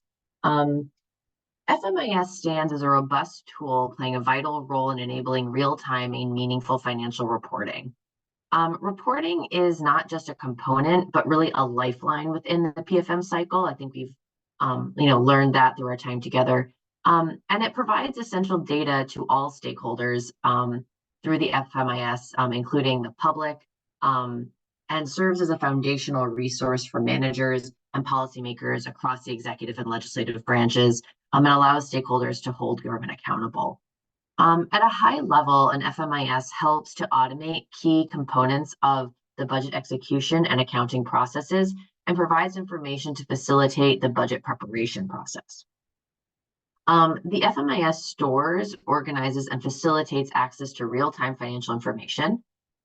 It stores financial information related to current and past year spending, and it also stores the approved budgets for the current year. It details inflows and outflows of funds, and a complete inventory of financial assets and liabilities. And additionally, controls can be incorporated into the system to help prevent overspending of MDA budgets, as well as overspending in specific economic chapters and line items. So here you can see the visual representation of the layout of what an FMIS can include, with the general ledger module being the core component of a robust FMIS. And in its simplest form, the FMIS might have just the general ledger module with perhaps the cash management and budget modules, or it could be a much more comprehensive system addressing a fuller suite of financial management functions. And an FMIS can be used not only across the central government institutions, but it can also be expanded to include local governments, other public sector or quasi-governmental agencies and operations. A comprehensive FMIS offers a multitude of benefits. For example, it provides timely, accurate, and consistent data, supporting management in their budget decision-making. It also backs government-wide and agency-level policy decisions, helping to foster comprehensive financial control and minimizing opportunities for discretion in the use of public funds. It supplies information for budget planning, analysis, and government-wide reporting. It facilitates financial statement preparation, and maybe most importantly of all, it provides a complete audit trail. Next slide. So implementing an FMIS is undoubtedly a leading practice in modern PFM reform. However, it's essential to be mindful of certain considerations for successful implementation. The first of these is, get the basics right. It's critical to begin by ensuring that the fundamentals are in place. A strong foundation is crucial for a successful FMIS project, period. So for example, countries should work on operating a reliable accounting system, carrying out a credible budget process, instituting meaningful expenditure controls and cash management practices before seeking to overhaul the financial management system with automation via an FMIS. Otherwise, what will happen is you will just automate existing problems and the problems will compound themselves. Number two, tailor the system to a country's needs. There is no one-size-fits-all approach. So customizing the system to meet the specific needs and requirements of your country is critical. For example, if the FMIS is initially set up as a full-fledged version, for example, all those different modules that were on the previous slide, but the government is not yet ready to finance system maintenance, or maybe does not need all that level of detail, the FMIS will only become cumbersome and expensive infrastructure to service. So instead, a country might consider doing number 3 on this list, which is consider a gradual development and rollout. A phased approach can really be highly effective. Starting small and implementing functionality for different user groups, and then gradually enhancing the system's complexity as resources permit and as skills and practices become more sophisticated, can really lead to success. For example, a country might implement only the core FMIS modules for the central government, and then may expand out to the subnational governments and or to other public agencies. And once those core FMIS modules are operational, the country can add additional modules as needed. The fourth consideration is it's really important to be realistic about time and money needed. Realism is key. It's important to understand that FMIS implementation requires both time and significant financial investment. In fact, a 2011 World Bank study found that it takes on average almost 8 years to implement an FMIS at an average cost of $39 million, including IT software. A more recent study found that time amount has gone down to almost to a little over 6 years to implement an FMIS. I think that the difference from 8 to 6, perhaps over the last 10 years, is reflected in moving away from the initial preference for custom FMIS builds towards more off-the-shelf COT solutions. That can certainly, I think, decrease probably time to implementation. But whether you're talking about a custom build that maybe takes 8 years, or a COT solution which takes a little bit more than 6, the price tag is still substantial, and the time requirement is still significant. So buckle in and be prepared for the long haul. Fifth, it's really important to ensure that all the legal frameworks are in place. And this can save a lot of time in implementation too. A strong legal framework is essential to supporting the FMIS, and ensuring that the legal structures are in place from the onset greatly facilitate implementation. And lastly, pay attention to capacity building from the beginning. We've mentioned when we talk about other reforms that capacity building can frequently be the longest part of the reform process, and certainly with an FMIS, it is not a different case. Capacity building is a continuous process, and starting that capacity building from the project inception to ensure the skilled workforce is there to manage and maintain the FMIS is really important to ensure its successful implementation. And regardless of whether the FMIS implementation is phased, or a big bang approach, careful preparation and political commitment are critical. Next slide. Great. So PFM reform number 3, use of local systems. So over the last 15 to 20 years, the international development community has been grappling with this issue of using local systems and what that really means from a practical standpoint. And the reason that this topic is so enmeshed with PFM reform is that the core of underlying systems, processes, and practices that this approach advocates for are those that the country uses to plan, execute, and report on their financials and manage fiduciary risks. And this trend was brought to the forefront of development discussion in the Paris Declaration on Aid Effectiveness, which was signed in 2005. And in this declaration, there's an emphasis on the importance of using and strengthening government systems as part of delivery of development assistance.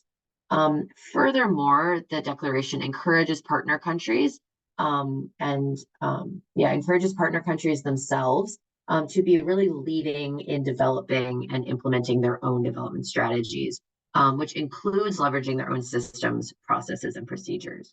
And using local systems does present several benefits. For example, it can increase efficiency. Local systems are often better equipped to handle the intricacies of local financial management. For example, because they are already aligned with local laws, making them a more efficient choice for channeling development assistance. Also, they promote sustainability. Strengthening local systems contributes to the long-term sustainability of reforms. It ensures that reforms remain embedded in the country's own systems, and that the overall skills and knowledge to implement meeting reform programs is learned and practiced as part of the delivery of development assistance. And lastly, using local systems promotes alignment. Aligning local systems means that reform efforts are already closely tied with the country's development agenda, which is something we've discussed in session 4. And this alignment promotes harmonious and effective transformation processes and promotes local ownership of reform. So what does using local systems actually mean, and how do we go about operationalizing this? Varies considerably between development partners and depends largely on their own operating modality, level of risk tolerance, and own capacity to monitor development programs.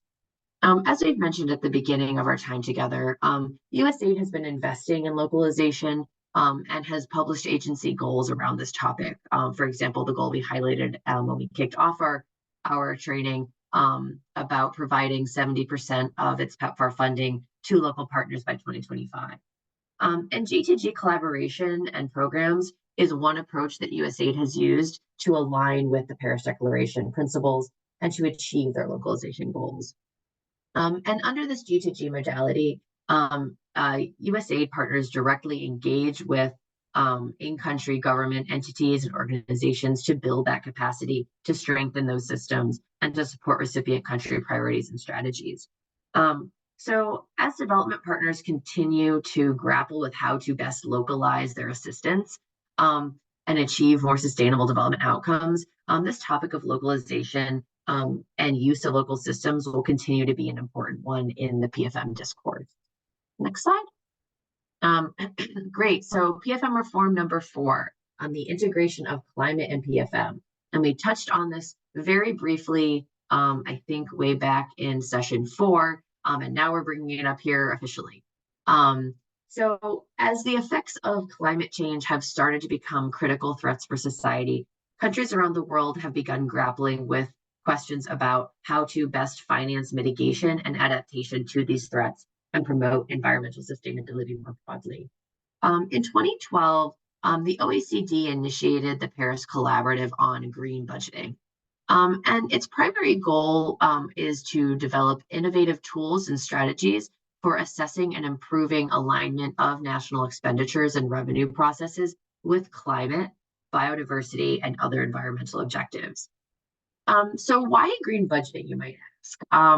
And remember, we know that the budget is actually the greatest manifestation of a government's policy priorities. So when it comes to helping mainstream inputs and understand outputs and impact within a particular sector, the budget is the most critical document. So as part of green budgeting, the Paris Collaborative outlines several types of interventions for countries to look into in order to better integrate green budgeting into their PFM reforms. So they recommend, for example, evaluations of environmental impact policies. So for example, evaluations might assess the environmental impacts of budgetary and fiscal policies. Importantly, they can also examine how these policies align with a country's climate commitments, if the country has any. An example is that countries might conduct environmental impact assessments and engage in green prospective spending reviews. Those are two kinds of activities that would fall under this alignment of evaluations of environmental impact. The OECD also recommends the incorporation of environmental climate objectives into the national budget documents. This involves integrating environmental and climate objectives directly into the country's budget documents. And these objectives become part of the performance objectives and targets, and they are tagged as green budget items. This ensures that climate and environmental goals are firmly integrated into the budget process. So these practices are kind of reflective of the gender responsive budgeting tagging practices that we discussed earlier. So a very similar approach, obviously though, with like a climate or a green lens is what is advocated for here. The OECD also recommends reporting on cross-national benchmarking of climate indicators. And this would allow countries to enhance their transparency and accountability of reporting on climate indicators. Countries, for example, may wish to publish green budget statements or even a citizens' green budget document, which would provide citizens with insights into how their governments are addressing climate and environmental issues through the budget. They also recommend leveraging data to inform coherent environmental and climate policies. For example, countries can price environmental externalities through mechanisms like taxes and emissions trading systems. And this approach helps align environmental and fiscal policies. So while pretty recent, the great thing is that green budgeting isn't just a theoretical concept, it's already in action. In 2019, a significant number of developing countries had actively engaged in the formulation and implementation of national adaptation plans to combat the effects of climate change. Moreover, there's a growing number of OECD countries that are also embracing green budgeting principles and practices. In 2020, nearly 40% of these countries reported that they were actively practicing green budgeting, according to a joint survey on emerging green budgeting practices. And from the little wheel of fortune image that you can see on the slide at the bottom right, we can see that countries like Canada, France, Colombia, the UK, Denmark, and Mexico are all countries that have started to pursue green budgeting as part of their PFM processes. And PIFA, which we've discussed in session 2, and then again during our discussion on gender-informed budgeting, has also gotten on board with the green budgeting in recent years. And for those of you that weren't with us yesterday, PIFA stands for Public Expenditure Financial Accountability Assessment, and it is perhaps the most important key benchmark for PFM assessments globally. A lot more information on that is in the previous slides. And PIFA, this PIFA Secretariat actually introduced an innovative framework in 2020, so very recently, known as the PIFA Climate Framework. And this framework is specifically designed to assess and enhance the alignment of public financial management systems with climate-related objectives in response to, that growing recognition that climate change is a critical global challenge. And broadly, this addendum to the PIFA framework emphasizes the need for governments to integrate climate considerations into their budgeting and financial management processes. So much like the gender responsive PFM framework that PIFA put forth, the PIFA climate framework also operates as an add-on to the primary PIFA assessment. In the case of the climate framework, PIFA presents 2 primary objectives. The first is to provide countries with a comprehensive tool in order to evaluate their capacity to manage climate-related expenditures effectively and transparently. And secondly, to assist governments in directing financial resources towards climate adaptation and mitigation efforts. And the PIFA climate framework assesses several key elements, things like budgeting, allocation, and climate-related funds, monitoring and reporting mechanisms for climate expenditures. They look at transparency and public participation in climate budgeting. And they also look at overall integration of climate goals into budgetary decision making. And this framework serves as a vital step towards enhancing the alignment of PFM with climate-related objectives, and thus helping us address one of the most pressing challenges of our time. Okay, PFM reform number 5. Handling disasters through PFM. So one of the critical lessons learned from recent global events, such as the COVID-19 pandemic, is the importance of ensuring that our PFM systems are resilient and adaptive to addressing disasters. In 2019, a framework known as the Post-Disaster Financial Management Review and Engagement Framework was introduced by the Coalition of Finance Ministers for Climate Action, which was formed by governments from 26 countries to bring together policymakers to lead global climate responses. And its primary objective was envisioned to help countries assess their capabilities of their PFM systems to respond to natural disasters and measure the extent to which considerations related to disaster response are already integrated into key PFM functions and activities. And while perhaps this framework was originally intended to target disasters produced by climate change, the concepts and principles are relevant also for thinking about how a country might plan for and manage other kinds of disasters, like, for example, pandemics. And the PVPFM review addresses 4 critical areas. They look at the legal and institutional foundations, examining the current legal and institutional frameworks for handling financial aspects in the wake of natural disasters, specifically asking the question of how well prepared are countries from a legal perspective. The PDPFM review also looks at budget appropriation arrangements, assessing how budgets are allocated and managed during a disaster response, and are financial resources properly allocated to address these critical situations. The framework also looks at financial management controls. And here this focuses on evaluating the financial management controls as well as the processes that are in place during a disaster response. And asking the question specifically, how effective are those financial controls during as well as after the disaster? And lastly, they look at procurement arrangements, reviewing procurement mechanisms and practices for acquiring the necessary resources during and after the disaster. asking, are procurement arrangements efficient and are they effective in the wake of, such stress?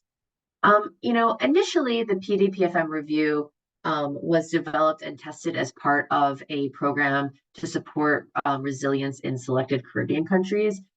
These countries included Antigua and Barbuda, Belize, Dominica, Grenada, Guyana, Jamaica, St. Lucia, St. Vincent and the Grenadines, and Suriname. And all of these countries are, pretty vulnerable to the effects of climate change. The assessment in the PFM review categorizes the degree of integration of disaster response into key PFM functions across these countries, from a low level of integration all the way up into a full level of integration. And ensuring that financial systems are equipped to manage resources effectively in the aftermath of natural disasters and crises is crucial, and the PDPFM review can play a significant role in helping countries evaluate and enhance their disaster response capabilities within their own PFM systems. And I'd like to emphasize the word preventatively. These are all steps and measures that can be taken now to ensure that countries are teed up for success when these events strike. And we know that crises happen, often unscheduled. And so investing in those now is a really critical reform that is gaining a lot of momentum around the world. Thank you, Catherine. Yeah, and so now that we know, I know we talked about a lot of reforms, 5 to be specific. We want to just take a pause and just examine and see where PFM reform areas in your government, what are your governments currently undertaking or utilizing. So we used the annotation function last time, but in case you need a reminder, there's an annotation button at the top of your screen in the toolbar. Once you click on that little pencil, it'll shoot out to the left side, and then from there you can either take it and circle yes or no, and then if you want to just put a little X or a stamp in the PFM area in the box over there to the right for which your government might be participating in. And it's okay if you don't know, we just kind of introduce these topics as well. But it also provides a good basis to start kind of getting a little bit of investigation and seeing what your government best utilizes. So I see a yes. Use of local systems, PFM system, disaster response assessment. Which are great. I have been involved in FMIS implementation, or not from scratch from a government agency perspective, but actually like transitioning it into a new system as technology has increased. And I can attest it does take a long time, but it's worth it. It's worth it. I've seen the direct effect it has on citizens and the folks that it actually helps. So we have e-government, FMIS, lots of yeses, which is great.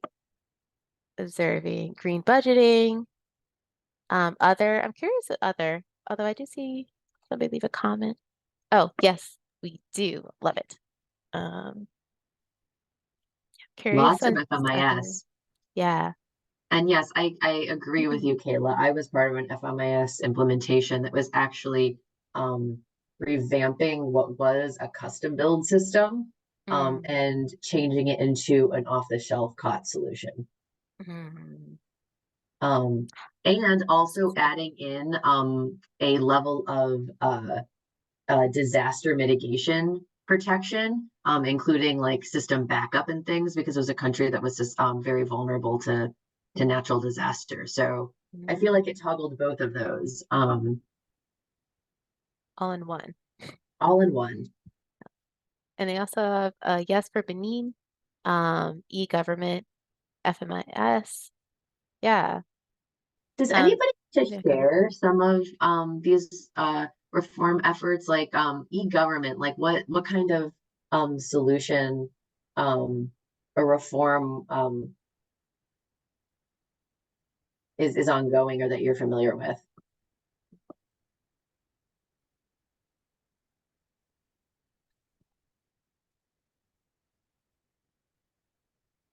I don't mean to call people out. I was just curious. I'm curious as to the other, what that means. Mhm. Yes for Liberia, FMIS. Yeah. What is the other? If somebody who put other could come off mute or just put in the chat, what is the other reform?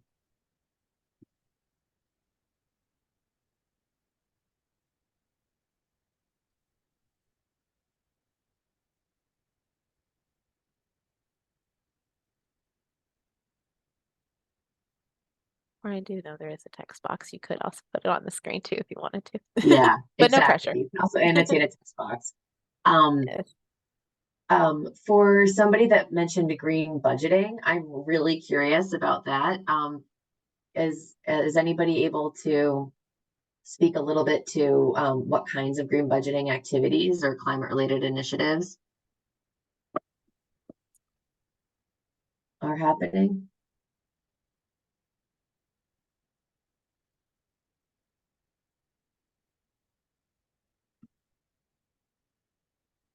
I assume in the comments, Louise, I think you're also replying for Liberia as well, that local systems being piloted. Mm.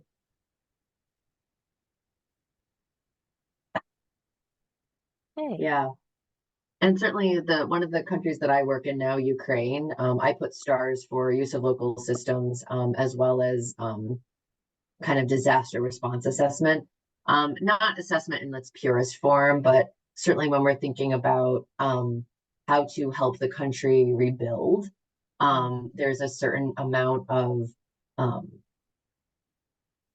kind of ingrained baseline capacity that we need to make sure exists, because as they're rebuilding, the processes and like everything's going to be a little far from normal, right? So helping the country adapt to that and mitigate that is an area of focus of the work that I'm currently doing as well. Yeah, lots of FMIS. I told you guys that was a big one. It's going to continue to be a big one. Anyway, I think we can move on, but thank you guys for sharing. Yes, thank you so much. So let me clear this out. So, touching on some challenges quickly, we know that reforms can provide many benefits in terms of improved efficiency, effectiveness, transparency, and accountability, like we talked about. However, no reform process is implemented without facing one or more challenges. And because of this, identifying and addressing these challenges is critical for achieving more successful reforms and ultimately more efficient and transparent financial management systems. So we can take a look here at some of the challenges. I'll just call out a few to be brief. One, political resistance. PFM reforms often involve changes in power dynamics, and then as a result can face resistance from political stakeholders. So this resistance can be due to concerns about how the reforms will might actually affect existing or existing structures and interests. Lack of capacity, insufficient technical expertise, and capacity within government agencies can hinder the implementation of those PFM reforms. This includes challenges in areas like financial planning, budgeting, and monitoring, and also evaluation. We've talked about corruption a lot as well. Weak internal controls, corruption, and lack of accountability can undermine the effectiveness of PFM reforms. So these issues really need to be addressed to ensure that reforms are successful and impactful. And then just to call out the other ones here, there are possibility of fiscal constraints, so limited financial resources, resistance to technological adoption. So we've talked a lot about embracing modern technology. Sometimes folks can be a little bit in resistance to that and change in general. Public opposition. Some reforms impact public services and fiscal policies, and sometimes can face opposition from citizens as a result of that. So understanding and overcoming these challenges is important for successful implementation of PFM reforms in general. Yeah, I want to take a few of the questions. Sorry. Yes, I didn't. But yeah, thanks for for going over those challenges, as they really are ubiquitous when it comes to PFM reform. We have a question on, is it possible for a government to apply multiple PFM reforms? Yes. Actually, when we were going through creating this, we actually did have a slide on sequencing reforms, which we then took out because it was very heavy. In the final version, Kayla, that we send, why don't we just include that slide just in case? Okay. For everyone's reference. But to be simple about it, yes, it is absolutely possible for governments to apply multiple PFM reforms at the same time. I will say, though, that sequencing is particularly important, and it's important for the government to be realistic about what can be accomplished and maybe take on reforms that are like adjacent reforms to each other and not things that are so polarly different or that involve all the same stakeholders, because it's going to be hard to drive progress on things that are truly important and truly a priority. So being deliberate about what the sequence of reforms is important. Selecting reforms that will help build on each other is a good way to go. I would say that, so I guess the answer to your question is a yes, but a qualified yes. Yes, but it depends largely on what those reforms are, how related they are to each other, who is involved, and a few other things. But I think that the slide that we'll send on sequencing reforms will help you think through what are some of the schools of thought on how to go about tackling a reform agenda. And then we also have a question about impacts to the private sector. How do these reforms affect the private sector? So it really depends on the reform. But Kayla, can you go back to the previous slide? Great, yeah. But when we're talking about political or political resistance or even public opposition, depending on what the reform is, a lot of that can come from the private sector. And in some countries, the private sector is very enmeshed with the political class. And so when it comes to PFM reforms, for example, that involve like tax reform or something, especially if it involves higher taxation or closing loopholes in corporate tax or business tax, there can be considerable opposition to those reforms, and those reforms obviously affect the private sector. Or if it's a reform to increase the tax base, very small businesses that perhaps weren't involved or weren't filing taxes before are now required to file, and perhaps aren't feeling particularly ready to file because of the barriers to file, because of the complications of the system, etc.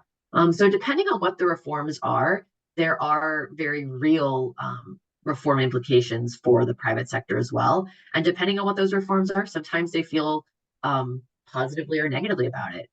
Procurement reform is another big reform bucket that directly impacts the private sector. And in some cases, the private sector supports that reform because they think that procurement reform, they see it as creating a leveling playing field so that they can compete more effectively and win government procurement. They also might see procurement reform as helping to make the procurement system more efficient, which is actually better for them because it means they probably get paid on time and in complete amounts. But some private sector entities might be opposed to procurement reform because they might have some sort of preferential relationship with the government. And if the reform is about, for example, increasing the pool of bidders, they might not want that. So it really depends on the reform, but absolutely the private sector is a very important stakeholder in all of these reform efforts. And then the last question, this is a tricky one. What kind of reform advice to offer to a country with a military government?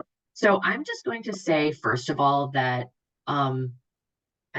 not knowing more about the specifics of that country itself and the nuances that exist, I really can't provide specific advice other than to generally say that I have worked in countries with governments that are not considered to be highly democratic.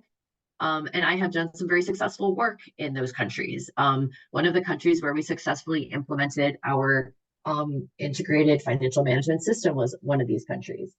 And so I would say that where, for example, you are working in a system that is perhaps less democratic than others, it is always a good approach to focus on getting the basics right. So producing a credible budget, having strong cash management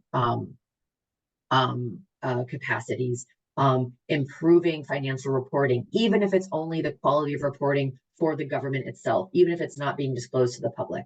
And really getting those fundamentals of PFM management right will really help the country graduate into other more advanced levels of reform. And certainly, the country that I have in my mind that I worked with before was very good at getting the fundamentals right. And so I would say that, independently of the kind of government that you have, it does not mean that you can't engage in PFM reforms. It just means that the kinds of reforms that you engage in might be different. And certainly focusing on the basics and getting those right is always a good approach.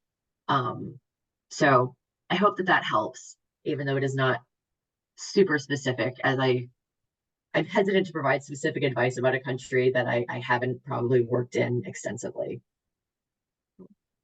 I saw some thumbs up and hand claps, so I think Okay, good. helpful. Yes. Okay, so just kind of to round out some of those thoughts as well. We know that countries are continuously undergoing PFM reforms, right? So whether they are successful or facing substantial challenges, we do have the opportunity to learn from those experiences. And these are just some of the lessons learned. For one, PFM reform takes time, like we've mentioned. It's important to recognize that these reform efforts can take years, but we can see visible impacts, especially in areas like tax reform. So the timeline for reform is influenced by various countries' like specific characteristics, such as the political or economic climate or environment. But in short to medium term, focusing on the lower hanging fruit reforms, the ones that you can essentially accomplish a little bit easier, can really help incentivize staff and public overall just to build momentum towards that success. Kind of like those little wins. People and processes over technology. So reform efforts primarily are driven by technological enhancements, but should not precede efforts that really aim to strengthen capacities or people and processes that are important. So technology is really just a tool that we can really use to support those reforms. While citizens are also providing strong mandates for reform through elections, it's also important to note that citizens' demands also play a limited role in driving PFM reforms. So even in countries with relatively active civil society organizations, that's what we know, that political and bureaucratic factors do take precedence at times. And then just to call out the other two, really like effective PFM reform should be tailored to the partner country's context. And it should be based on their local needs so that the implementation can be done incrementally. And lastly, reform efforts don't have to be perfect. They just need to be better than really what was had and in place as before. And action is better than no action, really. So an approach can be refined during that implementation process, and it's really essential to understand that it's an ongoing process. So it's worth highlighting here as well that the importance of change management is a critical element in successful reform efforts. Addressing country-specific challenges and tailoring approaches to local context, right, is more effective than attempting to borrow reform strategies from other countries. You really want to make it tailored to your specific countries and its needs. And change management is a great way on navigating that process. So it's good to keep these lessons in mind because they do provide a helpful guide in enhancing all of those PFM systems. So as we conclude this session, we just have a few key takeaways.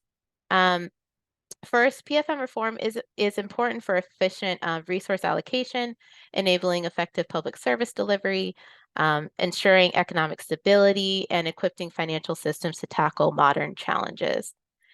We know that these experiences of PFM reforms worldwide have been highlighted as the significance of adopting an integrated approach is more widely known and accepted. So these insights really remind us that a holistic perspective is important for pursuing efficient and transparent PFM systems.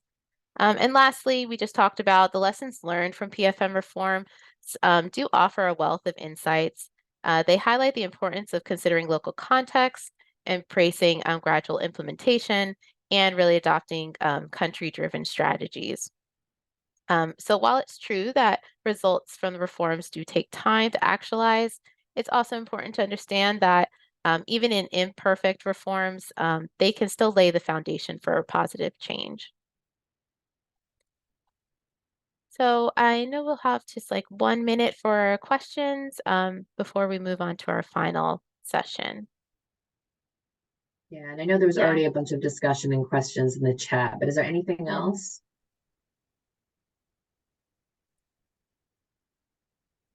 All really good questions, by the way, guys. Very much. These are the topics I'm really interested in. Not that they're all aren't, but This is my favorite module. it's my favorite. Yeah. Okay. So again, reminder, all those resources and references that we have are linked here at the end. And so this is the end of session 7. We're moving on to our final session of course closure. So this final session here for our training is, I'm sorry, I'm missing my words, but so for our final session of training, it's really time for just us to close everything out for you all. And first and foremost, I really want to thank everyone for your active participation and your engagement through this entire training. I know it's a long 2 days, but we really appreciate all of your questions and participation. So, sorry, so I will pass it on to Catherine now to kind of bring us home. Yeah, thanks, Kayla. So this slide, I hope, looks really familiar to everybody by now. And I mean, just look at all the ground we've covered. As we bring this course to a close, we encourage you to reflect on, the knowledge and the insights that you've gained during our sessions. We hope that you found valuable takeaways that you can apply to your professional roles, contributing to improve public financial management and accountability. We also want to remind you that learning is this ongoing journey that we are all constantly engaged in. And this course is just the beginning. We encourage you to continue exploring the topics we've covered, seeking opportunities to further your understanding and implementation of leading practices in your respective domains. So as we conclude this training, let's take a moment to recap the key highlights and insights that we've explored through our sessions. First, we gave an overview of PFM and fiscal policy. We learned that PFM is a comprehensive system that encompasses all components of a country's budget process. We learned that the Ministry of Finance plays a pivotal role in PFM, but really PFM involves a super wide range of stakeholders. We also learned that strong PFM systems should exhibit characteristics like credibility, comprehensiveness, policy-based orientation, predictability, effective accounting, and external scrutiny. Then we talked about efficient domestic resource mobilization. We dove into DRM as a process through which countries raise and allocate their own funds. We discussed the composition of DRM, which includes both tax and non-tax revenue sources. And we learned that strong revenue systems should generate sufficient resources. They should be simple. They should introduce minimal economic distortions. They should provide stability, and they should distribute the tax burden equitably. Next, we discussed the budget as a strategic policy tool. Our exploration of the budget cycle emphasized stages like preparation, approval, execution, and oversight. We discussed different budgeting approaches such as line item, program, performance, and zero-based budgeting. Fourth, we discussed providing goods and services through budget execution. Here we learned about the character budget execution, which involved implementing government policies, including procurement of goods, services, and works. And we discussed the procurement process, covering steps like requisition requests, bid solicitation, evaluation, negotiation, contract management, and bid verification. We then dove into audit, fiscal transparency, and accountability. And we highlighted here the critical role that FTA plays in promoting macroeconomic and fiscal stability. In this session, both internal and external audit functions were emphasized for ensuring regulatory compliance, operational effectiveness, and financial accuracy.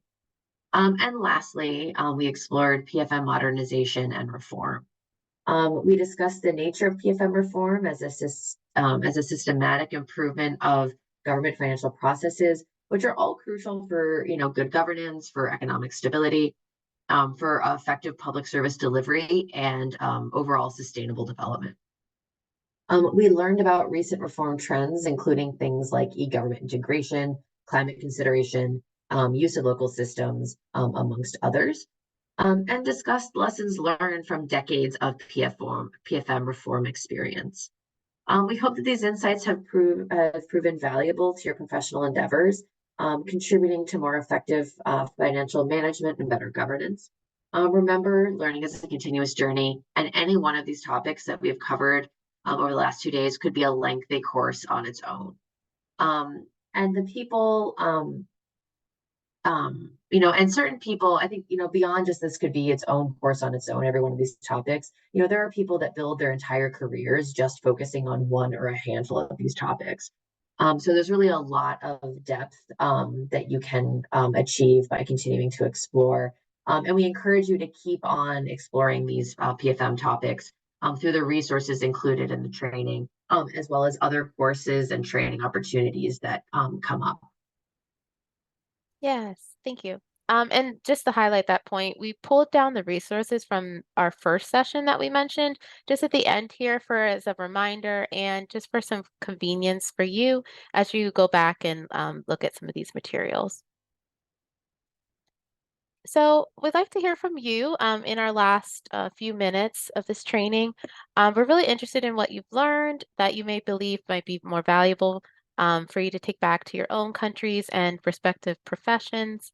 So if you could just take a moment to share in the chat, or if you do want to come off mute, that's welcome as well. And if you don't feel comfortable sharing right now, or you just take a little bit more time to process like myself, there will be an opportunity to provide feedback in the FPD student satisfaction survey, that will be sent out after this. So we do welcome any and all feedback.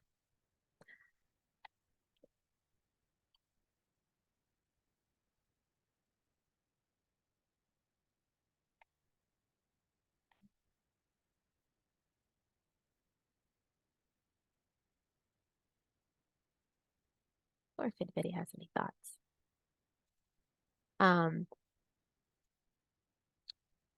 But in record of time, I will just say thank you again. We really do want to extend our sincere appreciation to all of you for your active participation and engagement. Again, no, it's a lengthy training, and a lot of these knowledge and insights that we've gained here, they're not just theoretical, but they really are practical tools that you can take back and use to affect positive change. And then as you return to your roles and responsibilities, want to encourage you to keep in mind just the importance of collaboration and transparency and accountability overall, because these principles are really essential in achieving good governance and building resilient and prosperous countries. And I always like to think about, even though we mentioned that a lot of these topics could be really a deep dive on any one of them of their own, I always find that at least having some basic form of knowledge really helps get curious around these things and how you can start implementing even at like the smallest level is really helpful. So as we conclude, I just want to wish you all the best in your endeavors here. Oh, I do see a question. And Yeah, here, hey Christopher. So, Yep. how does one get training to their mission staff so that they can benefit from this? What are the means, processes, or procedures involved? I don't know if somebody from FPD might be able to answer this question.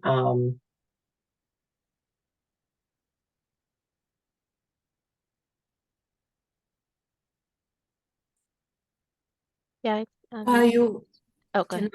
okay. Christopher, I will give you Sharon's email address. Can you please communicate with her? I'll write it on the chat box. Yeah, it's good to hear that you think that this training would be valuable for others. Certainly, we think so as well, but it's always affirming to hear that from our participants. So thank you. So yes, so yeah, please put the Sharon's email in the chat, and then Christopher, I would follow up directly with her with those inquiries. And thank you guys for the kudos. I'm glad that you found that these sessions were informative. Great, thank you. We have Sharon's email there. Sorry, Kayla, go ahead. Oh no, said everything I was also going to say. Yes, thank you again. Thank you for the acknowledgements, and we just hope that you have a great rest of your day and also week. No, we're midweek at this point. Thank you. It's been a great experience. And thank you, everyone. Thank you, Catherine, and thank you, Carla. Thank you, participant. I've just checked the chat box. I've just posted the student satisfaction survey, Carla, that mentioned earlier. We would like to hear your feedback. It'll take you a minute or two. You just click on the link and you complete and submit. When you're done, you are welcome to leave the meeting. We're done. Thank you so much. Like I mentioned earlier, the slides and the recording will be shared with you. If you have more information, you can email Sharon. SharonP@foundation.co.za is also on the chat box. And thank you so much. Thank you.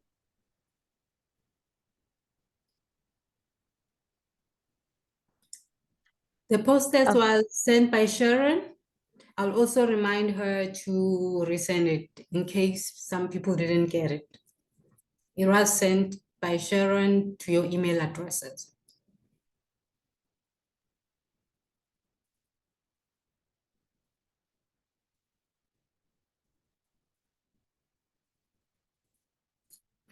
Thank you for your email address, Haja Kenny. I'll update it on my list because we do have all your information.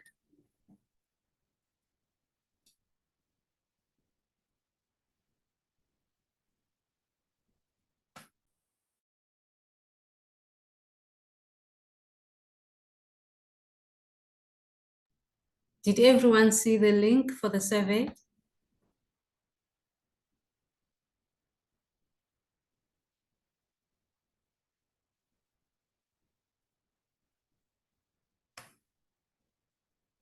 Okay, thanks, Sharon.